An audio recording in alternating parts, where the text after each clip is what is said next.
Há algo curioso sobre a Escócia quando vista de cima. Uma linha quase perfeitamente reta corta o país de costa a costa. Você talvez nunca tenha notado, mas essa imensa cicatriz existe há centenas de milhões de anos. E bem ao longo de seu caminho encontra-se um dos maiores mistérios da Terra, o monstro do Lago Ness. Conheça a falha de Great Glen. Assim como outras grandes zonas de falha ao redor do mundo, ela nasceu por causa do movimento das placas tectônicas da Terra. Vamos voltar no tempo, cerca de 430 milhões de anos atrás. Naquela época, um enorme drama geológico estava acontecendo, chamado orogenia caledoniana. Bem, orogenia é apenas uma palavra científica sofisticada para o processo de formação das montanhas. Então, toda essa região era totalmente diferente naquela época. Existiam 3 continentes antigos chamados Laurência, Báltica e Avalônia. Pense neles como peças gigantes de um quebra-cabeça flutuando lentamente pela superfície da Terra. Ao longo de milhões de anos, esses enormes blocos de terra se deslocaram e, eventualmente, colidiram uns com os outros. Quando isso aconteceu, as bordas dos continentes se amassaram e se dobraram, meio como uma folha de papel que enruga quando você a empurra dos 2 lados. Mas alguns cientistas acreditam que os continentes não colidiram diretamente de frente. Em vez disso, começaram a deslizar lateralmente um em relação ao outro. Imagine pressionar as pontas dos dedos e esfregar as mãos para frente e para trás. Esse movimento lateral é o que os cientistas chamam de falha de deslizamento horizontal. Ou seja, esses enormes blocos de rocha se movem de um lado para o outro, em vez de para cima e para baixo. Pouco a pouco, as terras em cada lado da falha continuaram se movendo uma em relação à outra, deslocando-se por vários quilômetros ao longo do tempo geológico. Do final do Cretáceo ao início do Terciário, há cerca de 66 milhões de anos, a região voltou a se mover. Dessa vez, os cientistas acreditam que o deslocamento das terras foi de aproximadamente 100 quilômetros. Depois, vieram as eras do gelo. Rios e geleiras encontraram aquela enorme fenda na crosta terrestre e começaram a escavá-la ainda mais, tornando-a mais profunda e larga. Foi assim que se formaram os lagos que seguem o traçado da falha. Por fim, jogue tudo isso em um liquidificador geológico e pronto. Aí está a falha de Great Glen em toda a sua majestosa glória atual. Sim, todo esse movimento das terras ajudou a esculpir as montanhas e os vales profundos que formam as terras altas que vemos hoje. O mais interessante é que a história da falha de Great Glen não termina na Escócia. Essa cicatriz na crosta terrestre tem, na verdade, uma gêmea secreta do outro lado do oceano. A falha provavelmente continua do outro lado do Atlântico Norte, na América do Norte. Mas lá, ela já não é mais uma única fenda contínua. Há cerca de 200 milhões de anos, a Terra resolveu mudar o cenário. Foi então que começou a se formar a dorsal mesoatlântica, basicamente uma enorme cadeia de montanhas submarinas que começou a empurrar os continentes para longe e acabou rompendo a falha original. Agora, o lado norte-americano da falha de Great Glen aparece como o que é chamado de falha de Cabot, também conhecida como falha de Long Range. Ela atravessa toda a região noroeste da Terra Nova, no Canadá, e se estende até o Golfo de São Lourenço. Enquanto isso, na Escócia, a falha se alinha perfeitamente com o Great Glen, um vale com cerca de 100 quilômetros de comprimento, que vai de Inverness, no nordeste, até Fort William. E ele é repleto de belos lagos. Um dos maiores e mais famosos desses lagos, é claro, é o Lago Ness.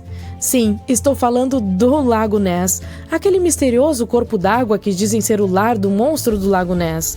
Você sabe, a criatura lendária de pescoço comprido que gosta de aparecer de vez em quando, saindo da água e causando arrepios em quem tem a sorte, ou o azar, de vislumbrá-la.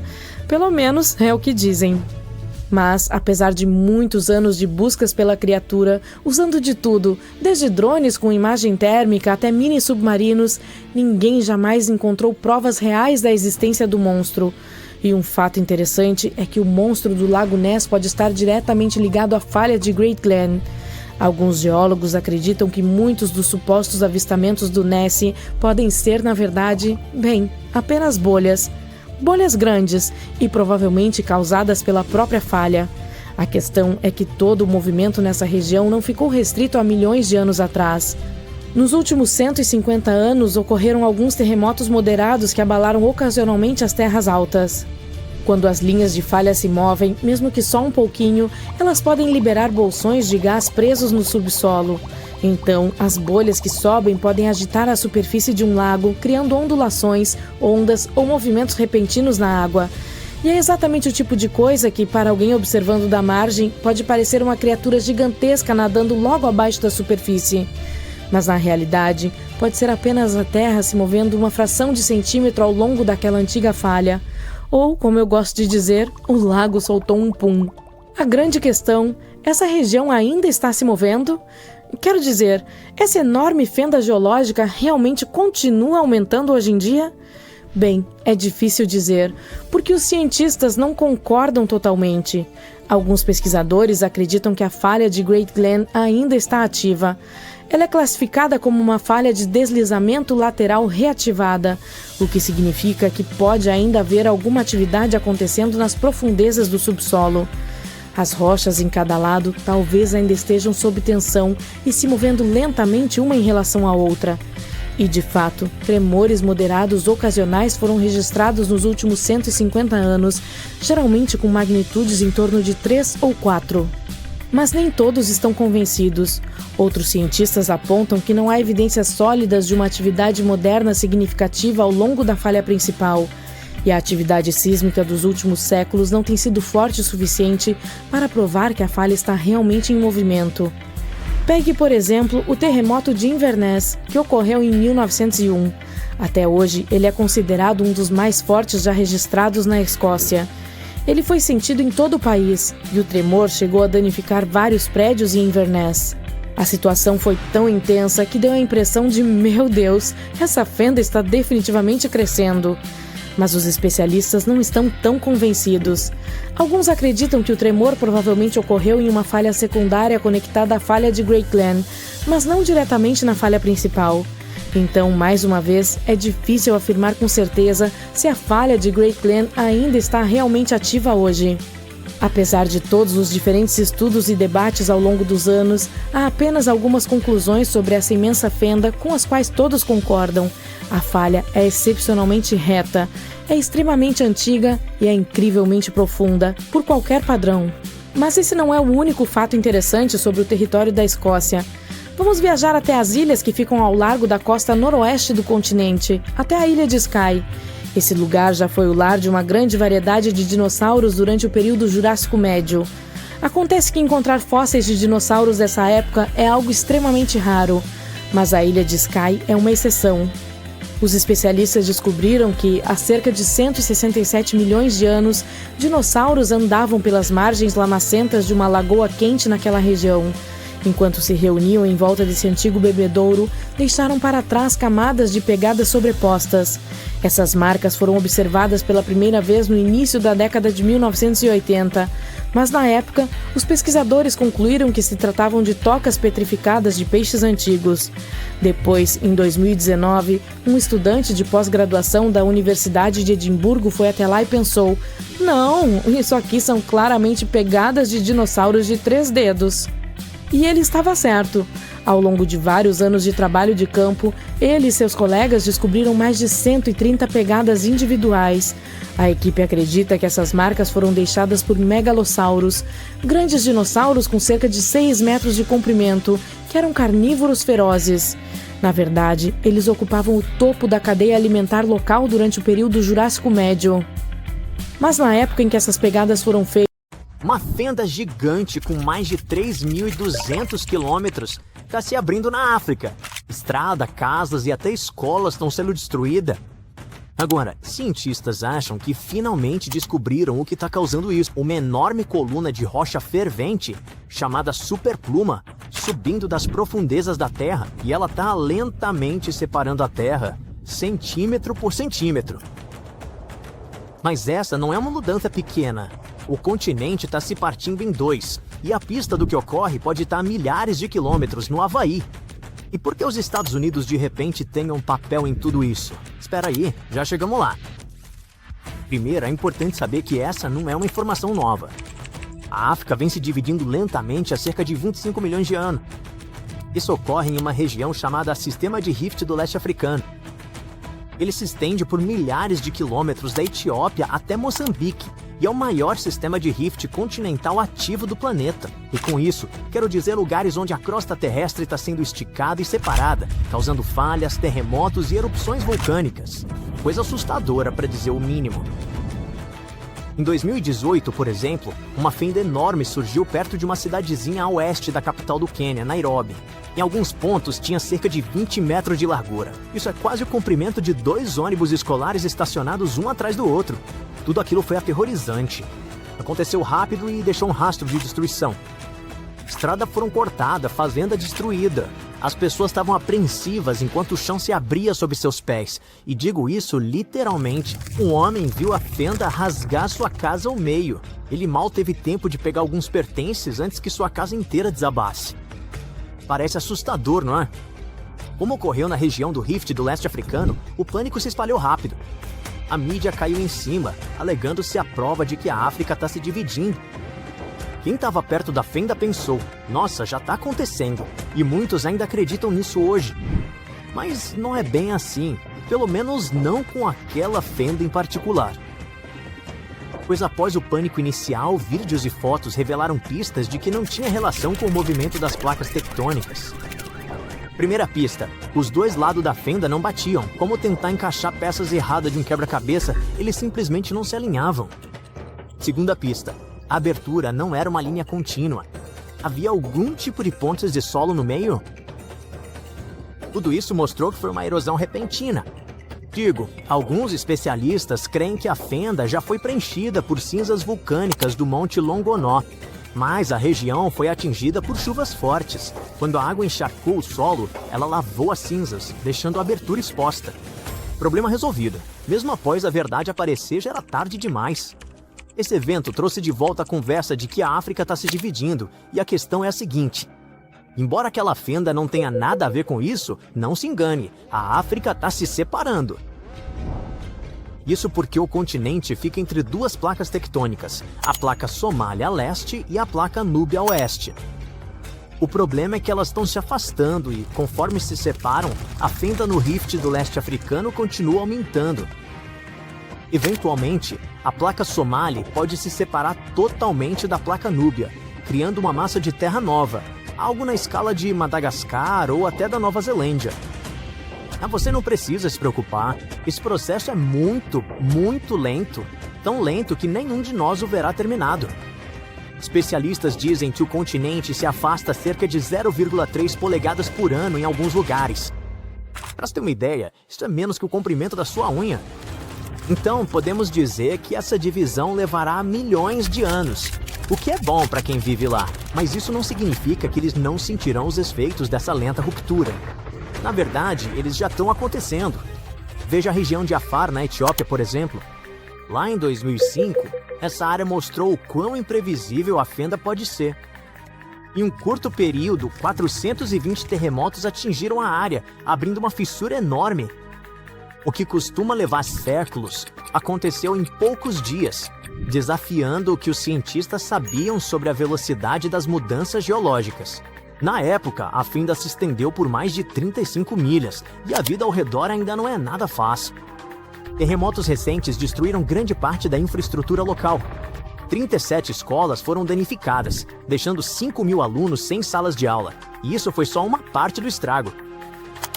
Conforme as placas tectônicas se afastam, a água acabará inundando essa região, criando um novo oceano, segundo algumas previsões. Países como Zâmbia e Uganda, que hoje não têm saída para o mar, poderiam um dia ter um litoral. Isso seria ótimo para eles, pois abriria novas rotas comerciais e remodelaria totalmente suas economias. Mas não se empolgue muito. Não mergulharemos nas águas deste sexto oceano tão cedo. O processo de separação levará de 5 a 10 milhões de anos.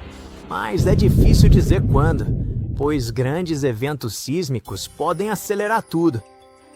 Então, eis o que sabemos. A placa Somália e a placa Núbia estão no meio de uma separação tectônica dramática, se afastando lentamente. A África está se partindo em duas. A Terra provavelmente ganhará um novo oceano por causa disso. Mas até pouco tempo não sabíamos exatamente o que estava causando tudo isso. Tipo, sim, essas placas tectônicas estão se movendo, mas por quê? Digo, será que esse processo geológico massivo é movido por algo que acontece no manto da Terra? Ou será que poderia ter uma fonte muito maior e mais profunda? Bem, cientistas acham que podem ter finalmente desvendado o mistério. Eles creem que o continente está se separando por causa de uma superpluma no manto profundo. Uma enorme coluna de rocha quente sob o sistema do Vale do Rift. Pensa nisso como um martelo subterrâneo gigante empurrando para cima, pressionando a crosta e rachando aos poucos. Mas aqui está o que é interessante. Cientistas chegaram a essa conclusão graças a algo que aconteceu em uma parte do mundo totalmente diferente, o Havaí. Sob este estado dos Estados Unidos, também há uma pluma de rocha super quente subindo das profundezas do planeta. Ela derrete a crosta acima dela e é isso que alimenta os vulcões do Havaí. Conforme a placa do Pacífico flutua sobre essa pluma, a rocha derretida rompe em novos pontos, criando vulcão após vulcão. Ao longo de milhões de anos, foi assim que as ilhas havaianas se formaram. Essa pluma havaiana contém gases nobres como o hélio e neônio. E você sabe onde mais os cientistas encontraram esses mesmos gases? Isso mesmo, sob o sistema do Vale do Rift na África Oriental. Bingo! Essa descoberta reforçou a teoria de que uma superpluma está causando o que ocorre na África. E a chamamos de super porque ela pode ser colossal. Veja bem, esses mesmos gases foram achados em rochas vulcânicas do Quênia até o Malawi. Então tudo aponta para a existência de uma única superpluma que vai do Oceano Índico ao Mar Vermelho, e não várias fontes isoladas. Se os dados e pesquisas estiverem corretos, cientistas estimam que essa superpluma sob a África comece no limite núcleo-manto, a cerca de 1.800 milhas de profundidade. Embora as assinaturas químicas do Vale do Rift sejam similares às das rochas vulcânicas do Havaí, elas não são idênticas. Acredita-se que a pluma havaiana seja um fluxo estreito e ascendente de manto quente, como um movimento em uma luminária de lava. A pluma da África pode ter um formato diferente, como uma grande massa de material quente e flutuante subindo das profundezas da Terra. Ao chegar à superfície, esse material quente atinge a camada externa sólida e fria e se espalha, empurrando com força para rachá-la e gerar atividade vulcânica na região. E se essa teoria estiver certa, estamos vendo uma força lenta, mas implacável, que redesenhará o mapa da África e mudará o continente para sempre. A Índia pode se dividir horizontalmente em duas partes ao se chocar com a Eurásia. O movimento da placa indiana, que inclui a maior parte do sul da Ásia moderna, está provocando o crescimento do Himalaia. Esse processo começou há cerca de 60 milhões de anos, quando a placa se chocou pela primeira vez com a Eurásia. Cientistas da Holanda usaram o poder de um simulador de IA para ver como essa região se parecerá um dia.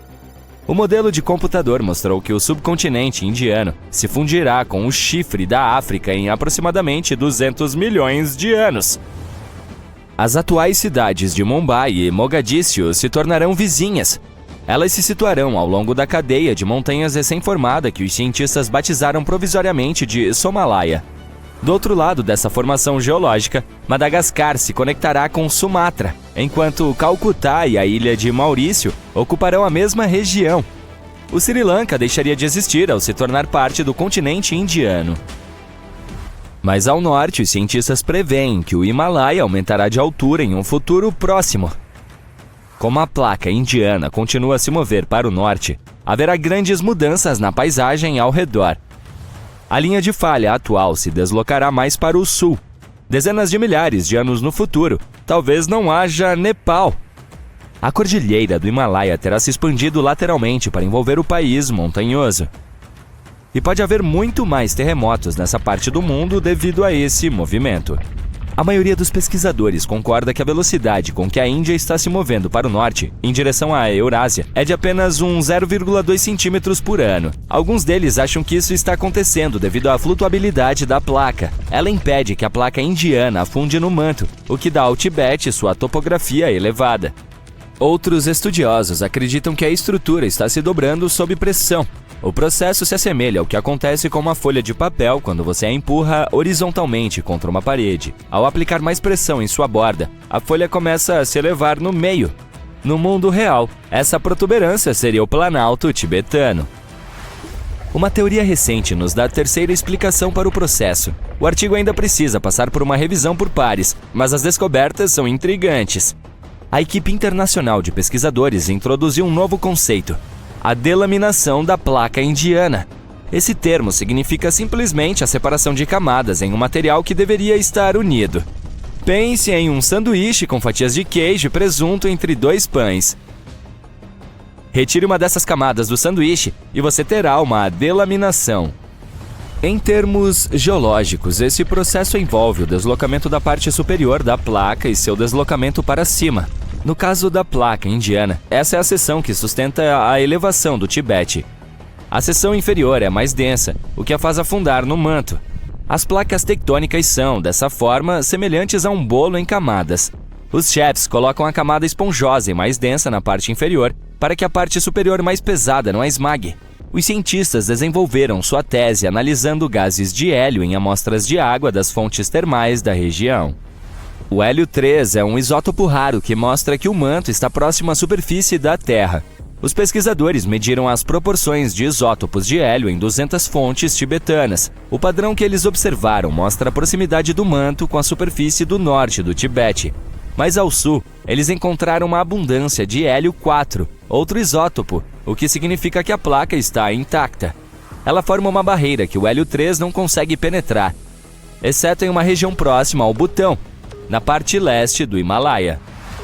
A atividade sísmica na região é uma boa prova de que a delaminação, a teoria do sanduíche, é real aqui. Isso nos mostra que o manto está se intrometendo pelo lado leste do platô.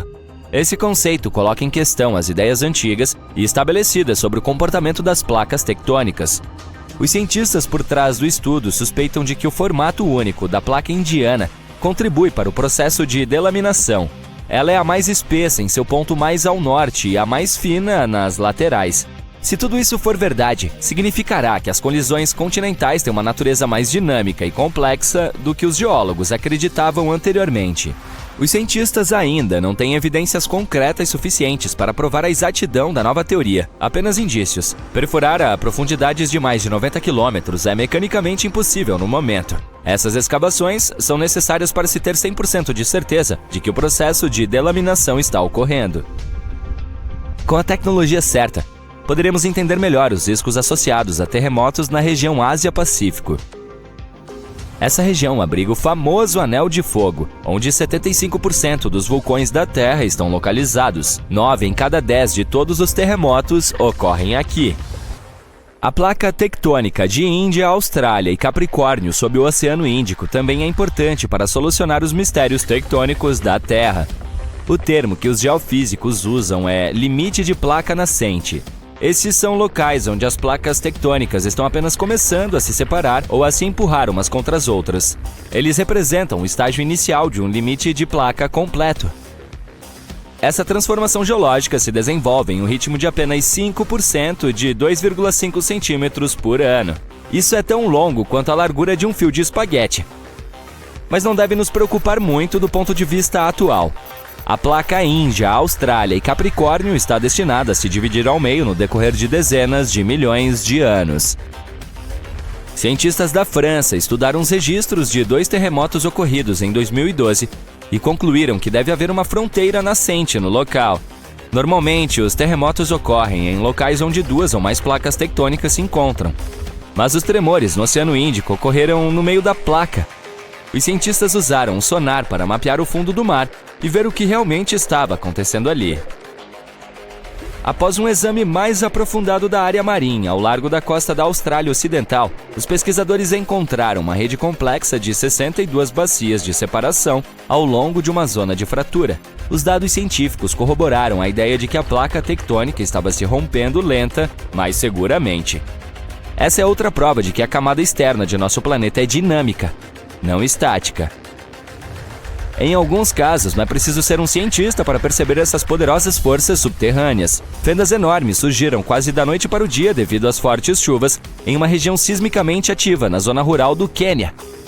Primeiro em 2018 e depois novamente em 2023. A população local batizou a maior delas de The Grand Canyon. Esses eventos não foram incidentes isolados. mas sinais do sistema de Rift da África Oriental, parte do Grande Vale do Rift. Esse enorme fenômeno geológico que se estende da Jordânia a Moçambique nos mostra a divisão gradual do continente africano em 2 subcontinentes.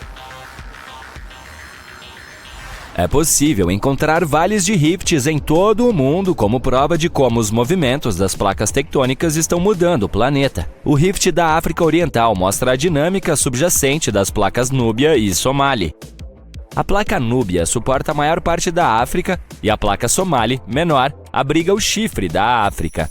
As duas estão se afastando gradualmente uma da outra, o que causa a formação de fendas no Vale do Rift. Esse processo de ruptura continental, que está ocorrendo em um ritmo um pouco mais rápido do que o da Índia, acabará por levar à divisão da África em 2 continentes. Todo o processo, que está prestes a acontecer nos próximos 10 a 50 milhões de anos, marca um evento geológico significativo que nos lembra das transformações históricas da Terra.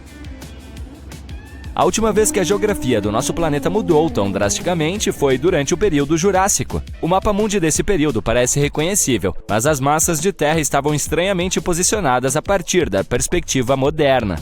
No norte, a Eurásia ainda estava vagamente conectada à América do Norte, que na época era chamada de Laurásia. Essa massa de terra estava se afastando lentamente do supercontinente de Gondwana, mais ao sul. Ela consistia no que hoje conhecemos como África, América do Sul, Austrália e Antártica. Naquela época, a placa indiana estava mais próxima de Madagascar do que da Eurásia, como acontece atualmente. Muito bem, espertinho. Responda a esta pergunta. Você sabe qual é a sensação real das magnitudes dos terremotos?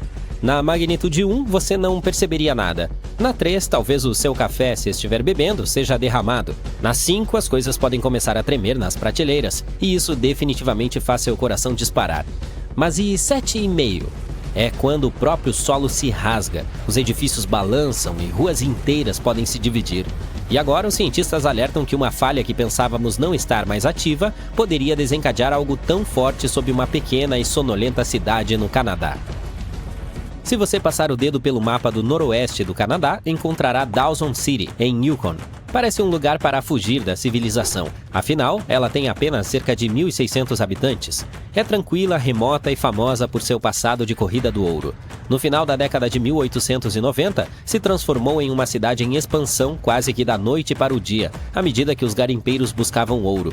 Essa corrida pelo metal já acabou há muito tempo, mas a cidade ainda tem o mesmo aspecto. Os calçadões de madeira e as fachadas em estilo de saloon dão a sensação de um cenário saído diretamente de um filme de faroeste. Ah, e por baixo de tudo isso há uma fratura na própria terra. Dawson City está localizada no topo do que é conhecido como Tintina Fault. Trata-se de uma enorme rachadura na crosta terrestre que se estende por centenas de quilômetros em direção ao Alasca. Até recentemente, os cientistas acreditavam que essa zona estava inativa há mais de 40 milhões de anos. Mas estudos mais recentes contam uma história diferente. Apenas um lembrete rápido. Falhas são rachaduras gigantes onde 2 placas da crosta terrestre se encontram. Elas estão sempre tentando deslizar, mas suas bordas irregulares se prendem e travam. A pressão se acumula por décadas, dobrando e tensionando continuamente a rocha. Então, de repente, a zona travada se rompe e as placas deslizam para uma nova posição em apenas alguns segundos.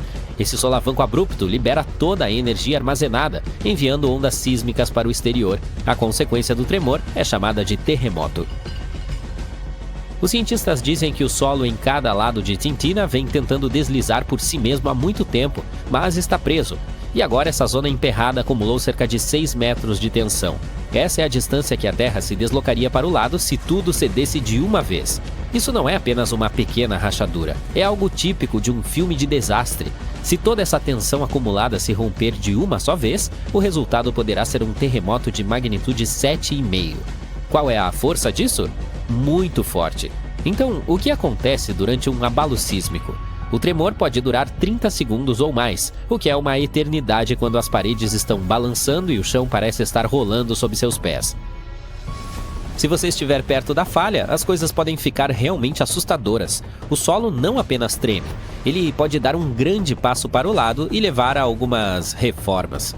As estradas podem adquirir um novo padrão de zigue-zague e os edifícios não reforçados podem decidir fazer a torção. E se isso acontecer em um inverno canadense? Digamos que pode transformar uma simples falta de energia em uma aventura de terror de sobrevivência.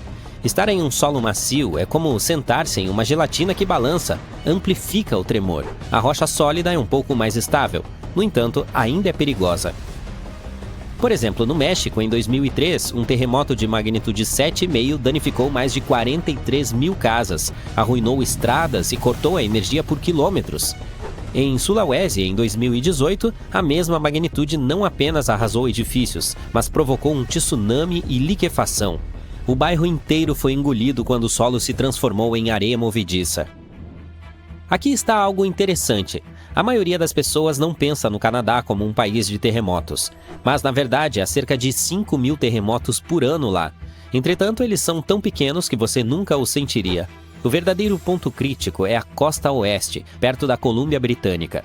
É lá que você ouve as pessoas sussurrarem sobre o infame Big One. Ele se refere a um futuro terremoto de mega transformação ao longo da zona de subducção de Cascadia, uma falha maciça que se estende por cerca de 965 quilômetros ao largo da costa. Diferentemente do deslizamento lateral de Tintina, a Cascadia funciona como uma placa tectônica empurrando outra. Durante séculos, a placa norte-americana foi dobrada para cima como uma mola, enquanto a placa Juan de Fuca mergulhava abaixo. Quando ela finalmente se rompe, isso é magnitude 9.0, mais de 30 vezes mais forte do que um tremor 7,5. Sabemos que isso pode acontecer porque já aconteceu. O último Big One ocorreu em 1700. Ele foi tão poderoso que não abalou apenas o noroeste do Pacífico, lançou um tsunami no oceano que atingiu o Japão, onde os moradores registraram uma onda órfã sem nenhum terremoto local para explicá-la. Somente mais tarde os cientistas ligaram os pontos. Isso nos leva ao fato de que, apesar de tudo, o tamanho da falha, o acúmulo silencioso de tensão e o potencial para um terremoto de magnitude 7,5, a falha Tintina nem sequer está listada no mapa oficial de risco sísmico do Canadá, pelo menos por enquanto. Isso significa que não há avisos, nem zonas de perigo codificadas por cores. E quando há uma falha que não está no mapa, ninguém projeta um edifício para ela. Não há preparação adequada, não se constroem estruturas reforçadas nem se tem códigos sísmicos, especialmente quando as pessoas não esperam que o solo possa se abrir. Para ser sincero, isso não é um erro de ninguém. A falha simplesmente não mostrou nenhum sinal de estar ativa recentemente, e essa parte do Canadá é realmente grande, silenciosa e não tem muito monitoramento. Até não muito tempo atrás, as pessoas consideravam a falha de Tintina apenas uma esquisitice geológica, algo interessante para observar o passado, mas não muito relevante para o futuro. Durante anos, ela passou despercebida pelo radar, mas isso mudou quando os pesquisadores trouxeram equipamentos de alta tecnologia e descobriram mudanças sutis, mas claras na terra perto de Dawson City. Pareciam cicatrizes na paisagem e apontavam para terremotos passados, inclusive um que empurrou a terra quase 914 metros ao longo de milhões de anos. É interessante notar que as características glaciais mais recentes não mostraram sinais de ruptura, o que significa que o último grande terremoto provavelmente ocorreu logo antes do fim da última era glacial. Em termos geológicos, isso é bastante recente. Quando cientistas alinharam esses deslocamentos de terra com as idades das geleiras, a imagem ficou clara. A falha de Tintina não está aposentada, apenas esteve em uma longa pausa para o café, e agora está ansiosa para voltar a funcionar. É por isso que os pesquisadores querem que ela seja oficialmente incluída no mapa de risco sísmico do Canadá. Dawson City merece mais do que um emoji de encolher os ombros quando o solo decide se esticar. Os especialistas estão basicamente brincando de detetive com a sujeira. Eles estão examinando florestas e rios em busca de cicatrizes fracas que os terremotos anteriores tentaram esconder. Estão cavando trincheiras como arqueólogos com gosto pelo caos, folheando o Diário da Terra, uma página enlameada de cada vez. Cada rachadura, ruga e camada contribui para a história de quando Tintina fez a última birra e quão alto poderá ser o próximo. É muito legal que os satélites possam literalmente rastrear se um lado de um vale está se adiantando lentamente em relação ao outro, como uma corrida de caracóis tectônicos. O objetivo é descobrir com que frequência essa falha se rompeu no passado, quanta tensão ela ainda mantém hoje e se ela vai explodir silenciosamente ou de uma só vez. Por fim, só porque você sabe que as placas estão se empurrando umas contra as outras por baixo, ainda não é possível estabelecer uma data para isso. Longos períodos de silêncio podem significar que as rochas estão se preparando para algo enorme, ou apenas estar liberando o estresse de formas minúsculas que passam despercebidas. Os cientistas podem modelar possibilidades, mas ninguém tem um relógio de contagem regressiva para a próxima ruptura. A mentalidade mais inteligente não é a previsão, é a preparação. Você se prepara para o plausível, não para o preciso, porque o cronograma da Terra não vem com lembretes. Na verdade, a crosta terrestre está sempre se mexendo, só que nossos mapas estão um pouco atrasados em relação às fofocas. Uma falha que todos pensavam ser inofensiva pode, na verdade, estar escondida em um segredo de magnitude 7,5. Mas não se preocupe, isso não é motivo para pânico, é um sinal para ficar esperto. Melhores dados, edifícios mais robustos e alguns hábitos just in case. Quando o solo finalmente decidir saldar sua dívida, o que realmente importa não é se Dawson City sentirá o abalo, e sim se todos estão preparados o suficiente para transformar um possível desastre em uma história realmente selvagem para contar mais tarde. O Canadá é enorme, mas quase todo mundo vive no leste ou no oeste. E bem no meio, há essa enorme extensão de terra onde quase ninguém mora, o norte de Ontário. Então, por que esse lugar quase parece fora de alcance? O norte de Ontário faz parte de, Ontário, uma província super movimentada, lar de grandes cidades como Toronto e Ottawa. Cerca de 1/3 de todos os canadenses vive lá, mas a maioria está no sul da província, não no norte.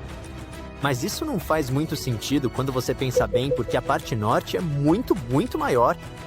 Estamos falando de uma região com mais de 770 mil quilômetros quadrados, quase o tamanho da Turquia. O norte de Ontário ocupa cerca de 87% de toda a província. Mas, estranhamente, apenas cerca de 6% da população de Ontário vive nessa área.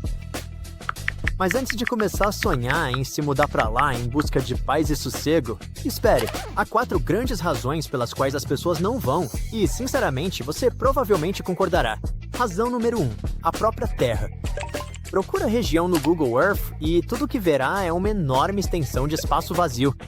Nada de especial à primeira vista, mas dê um zoom e é aí que as coisas começam a ficar complicadas. O norte de Ontário é famoso por suas paisagens rústicas e remotas, cheias de florestas e lagos infinitos. É lindo de se ver ou tirar uma foto, mas morar lá é uma história totalmente diferente. A geografia torna a área difícil de circular e dificulta a construção de rotas de transporte e ferrovias. E como é tão difícil construir estradas decentes por lá, toda a região permanece bem isolada. Isso nos leva à razão número 2, o isolamento. Você pode pensar que, por estar no centro do país, poderia servir como uma ótima ligação entre o leste e o oeste. Mas, na realidade, não é assim que funciona, e a região fica muito longe das principais cidades do Canadá. Vejamos a grande Sudbury, a maior cidade do norte de Ontário, com cerca de 160 mil habitantes. A grande cidade mais próxima é Toronto, que fica a cerca de 370 quilômetros de distância. Então, sim, são cerca de 4 horas de carro só para chegar lá. Se planeja um feriado em uma cidade grande e dinâmica, 4 horas de carro parece uma viagem divertida. Mas se precisar ir ao dentista ou resolver papelada, essa distância parece infinita, sem falar no custo. Infelizmente, é assim que a vida é para muitas pessoas por lá. Os residentes do norte de Ontário não têm acesso fácil a oportunidades ou serviços. Com tão pouca gente em uma área tão vasta, a região carece de instalações, infraestrutura e serviços básicos de saúde e educação.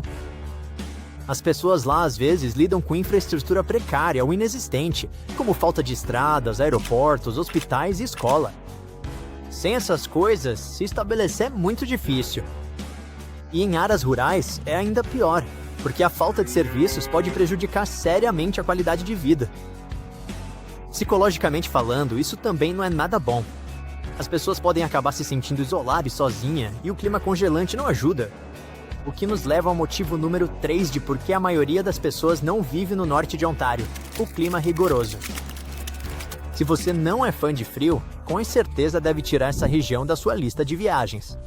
Os invernos por lá podem ser longos e brutais, com temperaturas às vezes caindo para 40 graus abaixo de 0 Fahrenheit. Você já tentou tirar neve com a pá quando tá esse frio todo? Não é exatamente divertido. Esse tipo de clima severo não estraga apenas seus planos de fim de semana ou sua corrida diária. Também torna o transporte um desafio enorme. O resultado é que muitos moradores acabam isolados de serviços essenciais e oportunidades de emprego. E também é muito difícil construir infraestrutura, expandir indústrias ou gerir negócios por causa desse clima rigoroso. Veja a agricultura, por exemplo.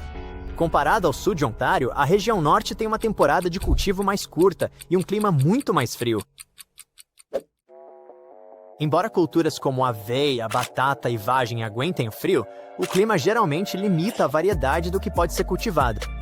É por isso que a maioria das fazendas se concentra na parte sul da província e em outras partes do país, como as pradarias e Quebec. Enfim, esse é só um exemplo de como o clima dificulta para as pessoas criarem uma base sólida para se sustentarem. E esse é exatamente o quarto motivo de por que o norte de Ontário é tão vazio: a economia. Não é que não existam empregos disponíveis. Na verdade, existem muitos.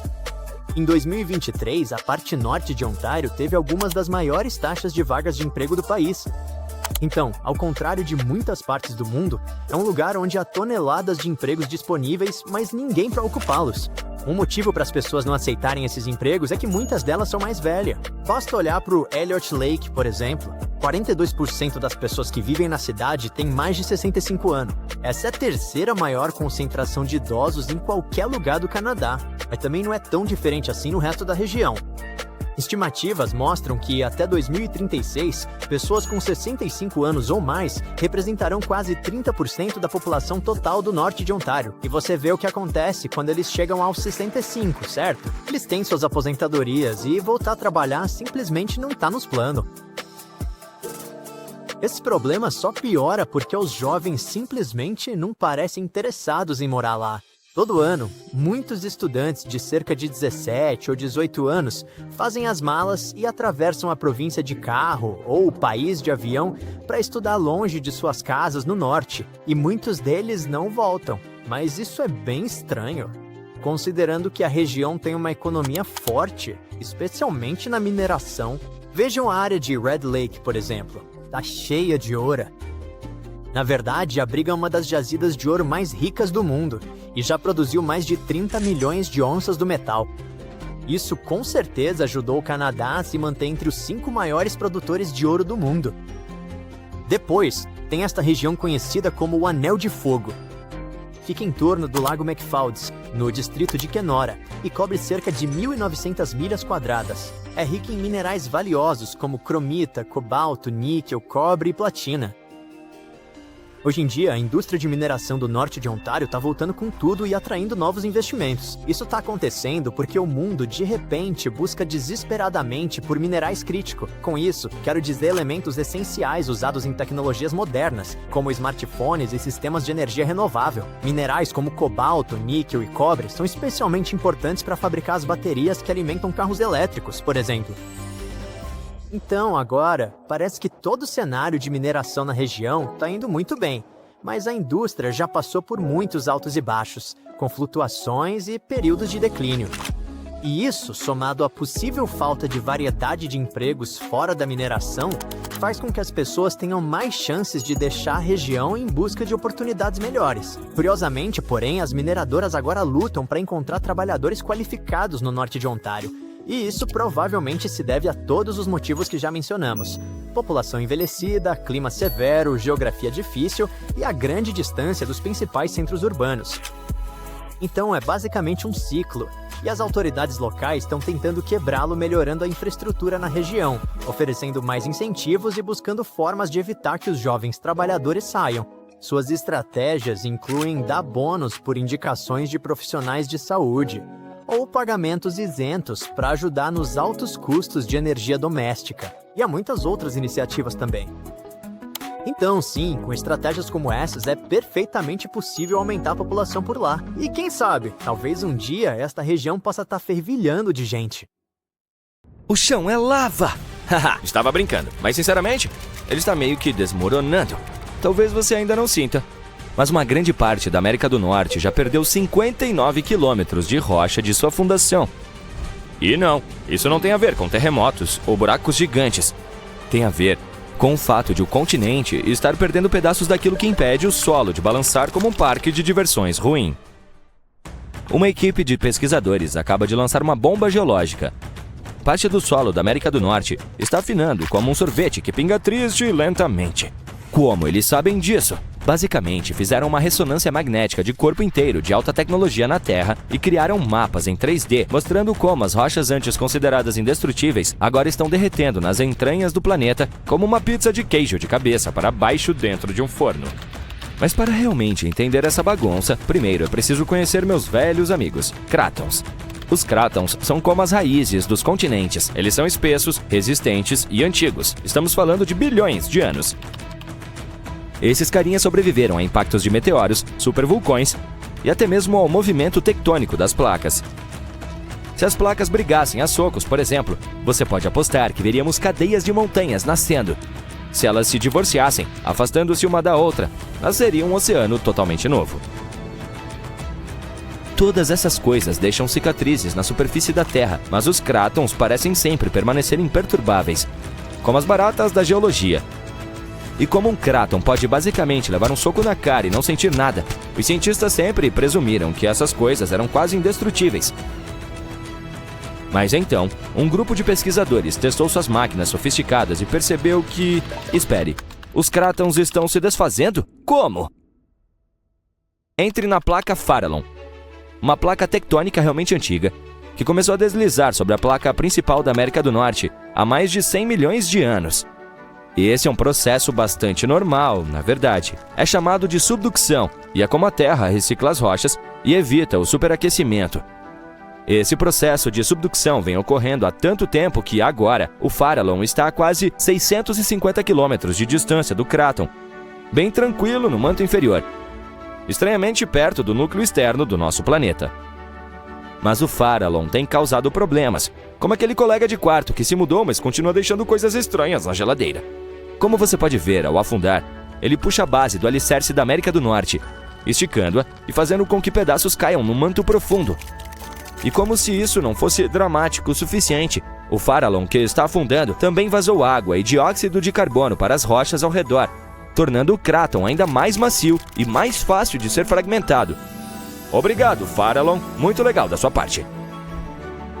Ao estudar centenas de terremotos em milhares de estações de monitoramento, os cientistas confirmaram a história. Grandes pedaços de material continental estão escorrendo para baixo, afinando o cráton em até 59 quilômetros. São mais rochas desaparecidas do que cabem em uma caixa de leite. Parece dramático, certo? Mas não se preocupe, isso está acontecendo em um ritmo de caracol. Serão necessários milhões de anos para que algo notável aconteça. Seus tataranetos de um futuro distante talvez ainda estejam em solo sólido. Mas não fique muito confortável. Isso pode não ser um problema urgente, mas há outro tipo de afundamento que está acontecendo mais rápido do que você pode dizer socorro. O fato é o seguinte: até 2050, pelo menos 32 grandes cidades dos Estados Unidos, incluindo Nova York, Baltimore e Charleston, poderão estar parcialmente submersas. E adivinhe só, a culpa é principalmente nossa. Os cientistas notaram que, desde 2007, algumas cidades estão afundando no solo entre 1 e 2 milímetros por ano. Charlestown, na Carolina do Sul, está se destacando da pior maneira possível, afundando 4 milímetros por ano. Claro, esses números parecem minúsculos e um pouco ridículos, mas Charleston está apenas 3 metros acima do nível do mar, e um pouco de afundamento é muito importante quando o oceano está respirando em seu pescoço. Em dias de enchentes realmente ruins, as pessoas têm que abandonar seus carros e voltar para casa a nado. Todo esse fenômeno é chamado de subsidência da Terra, e quando se mistura o afundamento da Terra com o aumento do nível do mar, obtém-se um coquetel de desastres com ruas inundadas, terras agrícolas salgadas, florestas fantasmas e muitos proprietários de imóveis bastante irritados. Isso não se limita apenas às residências. Infraestruturas como pontes, estradas, aeroportos e usinas de energia, todas as coisas das quais dependemos diariamente, também correm o risco de sofrer sérios danos. As redes elétricas inundadas e as rodovias afundadas podem causar bilhões a mais em perdas econômicas e criar grandes riscos de segurança para as comunidades. Agora, vamos ser justos. Nem tudo é culpa da humanidade. Alguns desses problemas remontam à Idade do Gelo. Há cerca de 12 mil anos, enormes camadas de gelo cobriam o norte dos Estados Unidos. O peso empurrou a terra para baixo e, quando o gelo derreteu, o solo não voltou a subir como um trampolim. Em vez disso, começou a jogar um estranho jogo de gangorra geológica. Os lugares que foram esmagados começaram a subir, e os lugares que não foram esmagados foram puxados para baixo. Todo esse processo, chamado de ajuste isostático glacial, tente dizer isso rápido 3 vezes, ainda está acontecendo hoje. Mas é claro que os seres humanos encontraram uma maneira de piorar a situação. A extração de água subterrânea é uma das principais culpadas. Pense nisso como se estivesse tirando o enchimento de um colchão. Depois de um tempo, a coisa toda simplesmente afunda. Em lugares como o Vale Central da Califórnia, a terra está caindo até 20 centímetros por ano, porque continuamos a bombear a água durante as secas. Em cidades como Nova York, o problema não é apenas a água. Os próprios arranha-céus estão piorando a situação. Sim, acontece que se você empilhar milhões de toneladas de concreto e aço em um solo macio, ele tende a achatar. E caso esteja se perguntando, a massa total dos edifícios da cidade de Nova York é de cerca de 762 bilhões de quilogramas. Isso é quase o mesmo que 3,5 milhões de estátuas da Liberdade empilhadas. Com tanto peso concentrado em uma área relativamente pequena, os solos subjacentes não têm escolha, a não ser comprimir com o tempo. E se você pensou que não poderia ficar mais bagunçado, pense novamente. Estamos construindo represas que impedem que os rios levem sedimentos frescos para as áreas costeiras. Esse sedimento é uma espécie de maneira da mãe natureza de afofar o solo novamente. Sem ele, as terras costeiras estão se compactando como uma esponja velha. Além disso, quando as áreas úmidas são drenadas para agricultura ou construção, o solo turfoso seca e entra em colapso. Sinceramente, é como se o solo não conseguisse se recuperar. Os cientistas também notaram que as áreas que costumavam ser exuberantes zonas úmidas estão agora entre os pontos de afundamento mais rápidos do país, especialmente ao longo da costa do Golfo. A Louisiana, por exemplo, está perdendo cerca de um campo de futebol de terra devido a essa combinação de subsidência e elevação dos mares. Então, qual é o fim do jogo para nós, pessoas comuns, que só queremos viver acima do nível do mar? Bem, não está parecendo muito bom. Florestas fantasmas, que são basicamente bosques afogados, estão surgindo. Terras agrícolas estão se tornando salgadas e inutilizáveis. E até mesmo inundações em dias ensolarados, em que as ruas são inundadas sem chuva, estão se tornando uma realidade. Credo! Enquanto isso, na costa oeste, a Califórnia também não está exatamente ganhando. São Francisco e Los Angeles estão afundando, o que significa que o aumento do nível do mar pode atingi-las com o dobro da força e da rapidez. Em alguns lugares, como a península de Palos Verdes, o solo está afundando tão rapidamente que as pessoas de lá podem viver como toupeiras. Então, os Estados Unidos estão se transformando na próxima Atlântida? Provavelmente não na semana que vem, mas se não forem tomadas medidas sérias como reduzir o bombeamento de água subterrânea e planejar cidades mais inteligentes, pelo menos 500 mil pessoas correm sério risco. E os danos às moradias podem facilmente chegar a 109 bilhões de dólares até 2050. No fim das contas, embora a América do Norte não esteja prestes a afundar como um soufflé mal feito, ela definitivamente está apresentando algumas rachaduras na crosta. Portanto, talvez devêssemos diminuir o bombeamento de água subterrânea, repensar como e onde construirmos e investir um pouco mais em manter nossos pés secos. Afinal de contas, se um dia o chão realmente se tornar lava, vamos desejar ter pelo menos consertado os vazamentos antes. Observe a América do Sul e a África. Não parece que elas se encaixam, sabe? Como peças de um quebra-cabeça? Bem, elas se encaixavam. Mas há cerca de 130 milhões de anos, a América do Sul disse tchau e começou a se afastar. Hoje ela está a quase 3 mil quilômetros da África e continua se movendo. A cada ano, o continente se desloca um pouco mais em direção ao Oceano Pacífico. Mas como isso é possível? As placas tectônicas estão em constante movimento. É isso que faz a superfície da Terra mudar com o tempo, passando disso para o que vemos hoje. Mas esses movimentos são tão lentos que nós não conseguimos percebê-los. Então não, brasileiros ou chilenos não sentem seu continente avançando para o oeste. Mas os números não mentem. A América do Sul está se movendo e, pelo visto, quer se afastar ao máximo dessa enorme cordilheira subaquática chamada Dorsal Mesoatlântica. Mas o que exatamente está empurrando a Terra em direção ao Oceano Pacífico? É o calor dentro do nosso planeta. Lá no fundo do oceano Existem fendas na crosta terrestre, e o magma, rocha derretida super quente, sobe por elas. Quando isso acontece, o magma esfria e se solidifica em rocha. Com o tempo, esse processo pode formar montanhas subaquáticas, como a dorsal mesoatlântica. E conforme novas crostas se formam, elas começam a empurrar a crosta mais antiga. Nesse processo, as placas tectônicas e os continentes sobre elas são empurrados. Agora, do outro lado da América do Sul, perto do Pacífico, está a placa de Nazca. Ela é mais pesada e está se movendo para o leste. Por ser mais densa, ela está deslizando para debaixo da placa sul-americana. Esse processo todo se chama subducção e ocorre a uma taxa de cerca de 7,6 centímetros por ano. A propósito, a colisão entre essas duas placas é o que gera todos aqueles vulcões incríveis espalhados pelos Andes e também faz o continente se mover. Se tudo seguir o plano, as projeções mostram que a América do Sul ficará mais centralizada no Oceano Pacífico no futuro, mas alguns modelos sugerem algo muito mais louco. Antes de entrarmos nisso, porém, precisamos esclarecer uma coisa. Por que raios a África não está seguindo os passos da América do Sul? Digo, ela não deveria estar indo para o oeste também? Bem, não exatamente. A África está na dela, porque está situada sobre a placa africana. Assim, a dorsal mesoatlântica fica localizada entre esses dois continentes. E assim como empurra a placa sul-americana, ela também empurra a placa africana, mas na direção oposta. É como se essa dorsal estivesse tentando separar duas ex-melhores amigas, sabe? Mas tem mais. A África também está sendo influenciada pelo Rift do leste africano. Essa é uma daquelas fendas enormes que mencionamos antes, mas está ocorrendo em terra firme, o que a torna bem dramática.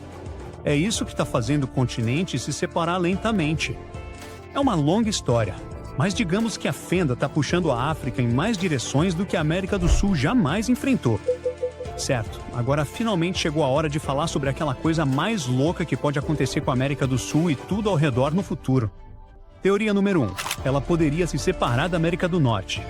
Eu sei, super dramático, mas não entre em pânico. Estamos falando de centenas de milhões de anos a partir de agora, e eu não parei por aqui. Vejam bem, ambos os continentes estão se movendo na mesma direção geral, mas em velocidades diferentes. A placa norte-americana está avançando a cerca de 1 polegada por ano, enquanto a América do Sul se move um pouco mais rápido. Então, embora estejam indo para o mesmo lado, elas não estão mantendo o mesmo ritmo. Com o tempo, à medida que o Oceano Atlântico continua a se alargar e o Pacífico continua a encolher, todo esse movimento tectônico poderia acabar separando as Américas.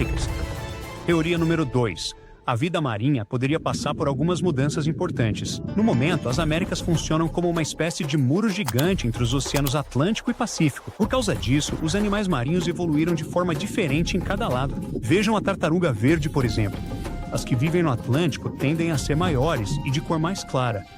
Enquanto isso, suas primas do Pacífico costumam ser menores e mais escuras. Mas se um dia não houver terra impedindo a mistura dessas duas populações, elas acabariam com rotas de migração inéditas, novos locais de desova e muito mais sobreposição em seus territórios. Agora, multipliquem esse cenário por centenas de outras espécies, e as coisas poderiam realmente mudar bastante.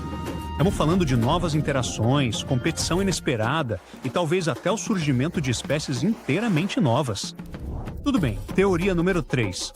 A América pode encontrar a África novamente. Neste momento, a dorsal mesoatlântica está ocupada criando um novo leito marinho e, por causa disso, o Oceano Atlântico está se alargando lentamente. Mas em cerca de 125 milhões de anos, os cientistas acreditam que esse processo poderia parar. Em vez de o leito marinho se afastar, o fundo do oceano pode começar a ser puxado para debaixo dos continentes. Quando isso acontecer, o Atlântico parará de crescer e começará a encolher, e a seção de água entre a América do Sul e a África provavelmente será a primeira parte puxada para baixo da Terra. Ou seja, as Américas e a África podem se reencontrar. E quando isso ocorrer, países fronteiriços podem se tornar instáveis, com terremotos frequentes e vulcões novinhos surgindo por todo lado. O leste dos Estados Unidos deixaria de ser conhecido pelas encostas verdes dos Apalaches, mas por gigantes nevados que expelem lava e cinzas, como as cascatas no oeste. Países teriam vizinhos totalmente novos. O Brasil poderia se alinhar com a Nigéria e Camarões. O Uruguai poderia estar bem ao lado de Angola. E a Argentina poderia estar dividindo uma fronteira com a África do Sul. Então, se esses dois continentes realmente se fundissem, quão intenso isso seria? Bem, para começar, esse novo supercontinente se tornaria instantaneamente o maior da Terra, cerca de 1,5 vezes o tamanho da Ásia. E as chances são de que uma cordilheira novinha e folha se formaria bem onde os continentes se encontram, criando uma fronteira natural entre as nações. Fazer parte do mesmo continente massivo poderia tornar muitas coisas bem mais fáceis. Por um lado, o turismo poderia decolar totalmente. Pessoas viajando entre países por terra sem precisar de passagens aéreas caras poderia ser um divisor de águas, mas não pararia por aí. Outros tipos de atividade econômica poderiam receber um grande impulso também. Agora, de um lado, temos a América do Sul, que já produz e vende uma grande variedade de alimentos, de trigo a bananas, carne bovina, cacau, soja, enfim, o que você imaginar. Do outro lado, tem a África, exportando coisas como têxteis e vestuário. Só isso já os tornaria um bloco super poderoso quando se trata de comercializar matérias-primas. Mas você consegue citar outra coisa importante que esses dois continentes têm em comum? Sim, petróleo. Países da América do Sul, como o Brasil, Venezuela e Colômbia, são grandes exportadores de petróleo. E lá na África você tem a Nigéria, a Argélia e a Líbia fazendo o mesmo. Agora, você consegue ver o quão poderosa esse tipo de união poderia ser? Enquanto isso, vamos falar sobre animais. Essas duas terras massivas se unindo poderiam nos levar a encontros selvagens, como uma capivara dividindo espaço com um crocodilo do Nilo ou um bicho preguiça vendo uma hiena do topo de uma árvore. Isso poderia até levar ao surgimento de novos híbridos animais, como um capi-crocodilo ou uma preguiça-hiena. Ok, esses não foram os nomes mais inteligentes e, honestamente, esses animais não seriam capazes de acasalar ou nem mesmo iriam querer. Mas você entendeu o ponto, Sato? Infelizmente, nem tudo é positivo. Novas espécies surgindo poderiam se tornar predadores, competidores ou até parasitas para as plantas e animais nativos. Levaria muito tempo para as coisas se estabelecerem em um novo equilíbrio nessas regiões de fronteira. Mas, honestamente, ninguém sabe realmente quanto tempo levaria. A única coisa que eu sei é que nenhum de nós estará por aqui para ver isso, o que está tudo bem. Ei, uma pergunta rápida. Quantos continentes existem? 7? Talvez 5? Não existe resposta correta. De acordo com diferentes abordagens, o intervalo varia entre 4 e 7. Mas, na verdade, podem ser até 8. É bem provável que um continente perdido tenha sido descoberto recentemente entre a Groenlândia e o Canadá. Essa nova descoberta de continente também pode ser a chave para entendermos como os microcontinentes se formam. O que tudo isso significa? E por que essa massa de terra escondida perto da Groenlândia é tão importante? Agora, se você é como eu, e se for, então somos dois, quando ouve a palavra continente, provavelmente pense em terras como a Europa ou a África, lugares acima da água onde as pessoas vivem. Mas, na ciência, um continente não tem a ver com estar acima do nível do mar. Tem a ver com do que a Terra é feita. A camada externa da Terra, chamada de crosta, existe em dois tipos principais, continental e oceânica. A crosta continental é mais espessa, mais leve e composta por diferentes tipos de rocha, como granito. Já a crosta oceânica é mais fina, mais pesada e feita principalmente de rocha vulcânica escura.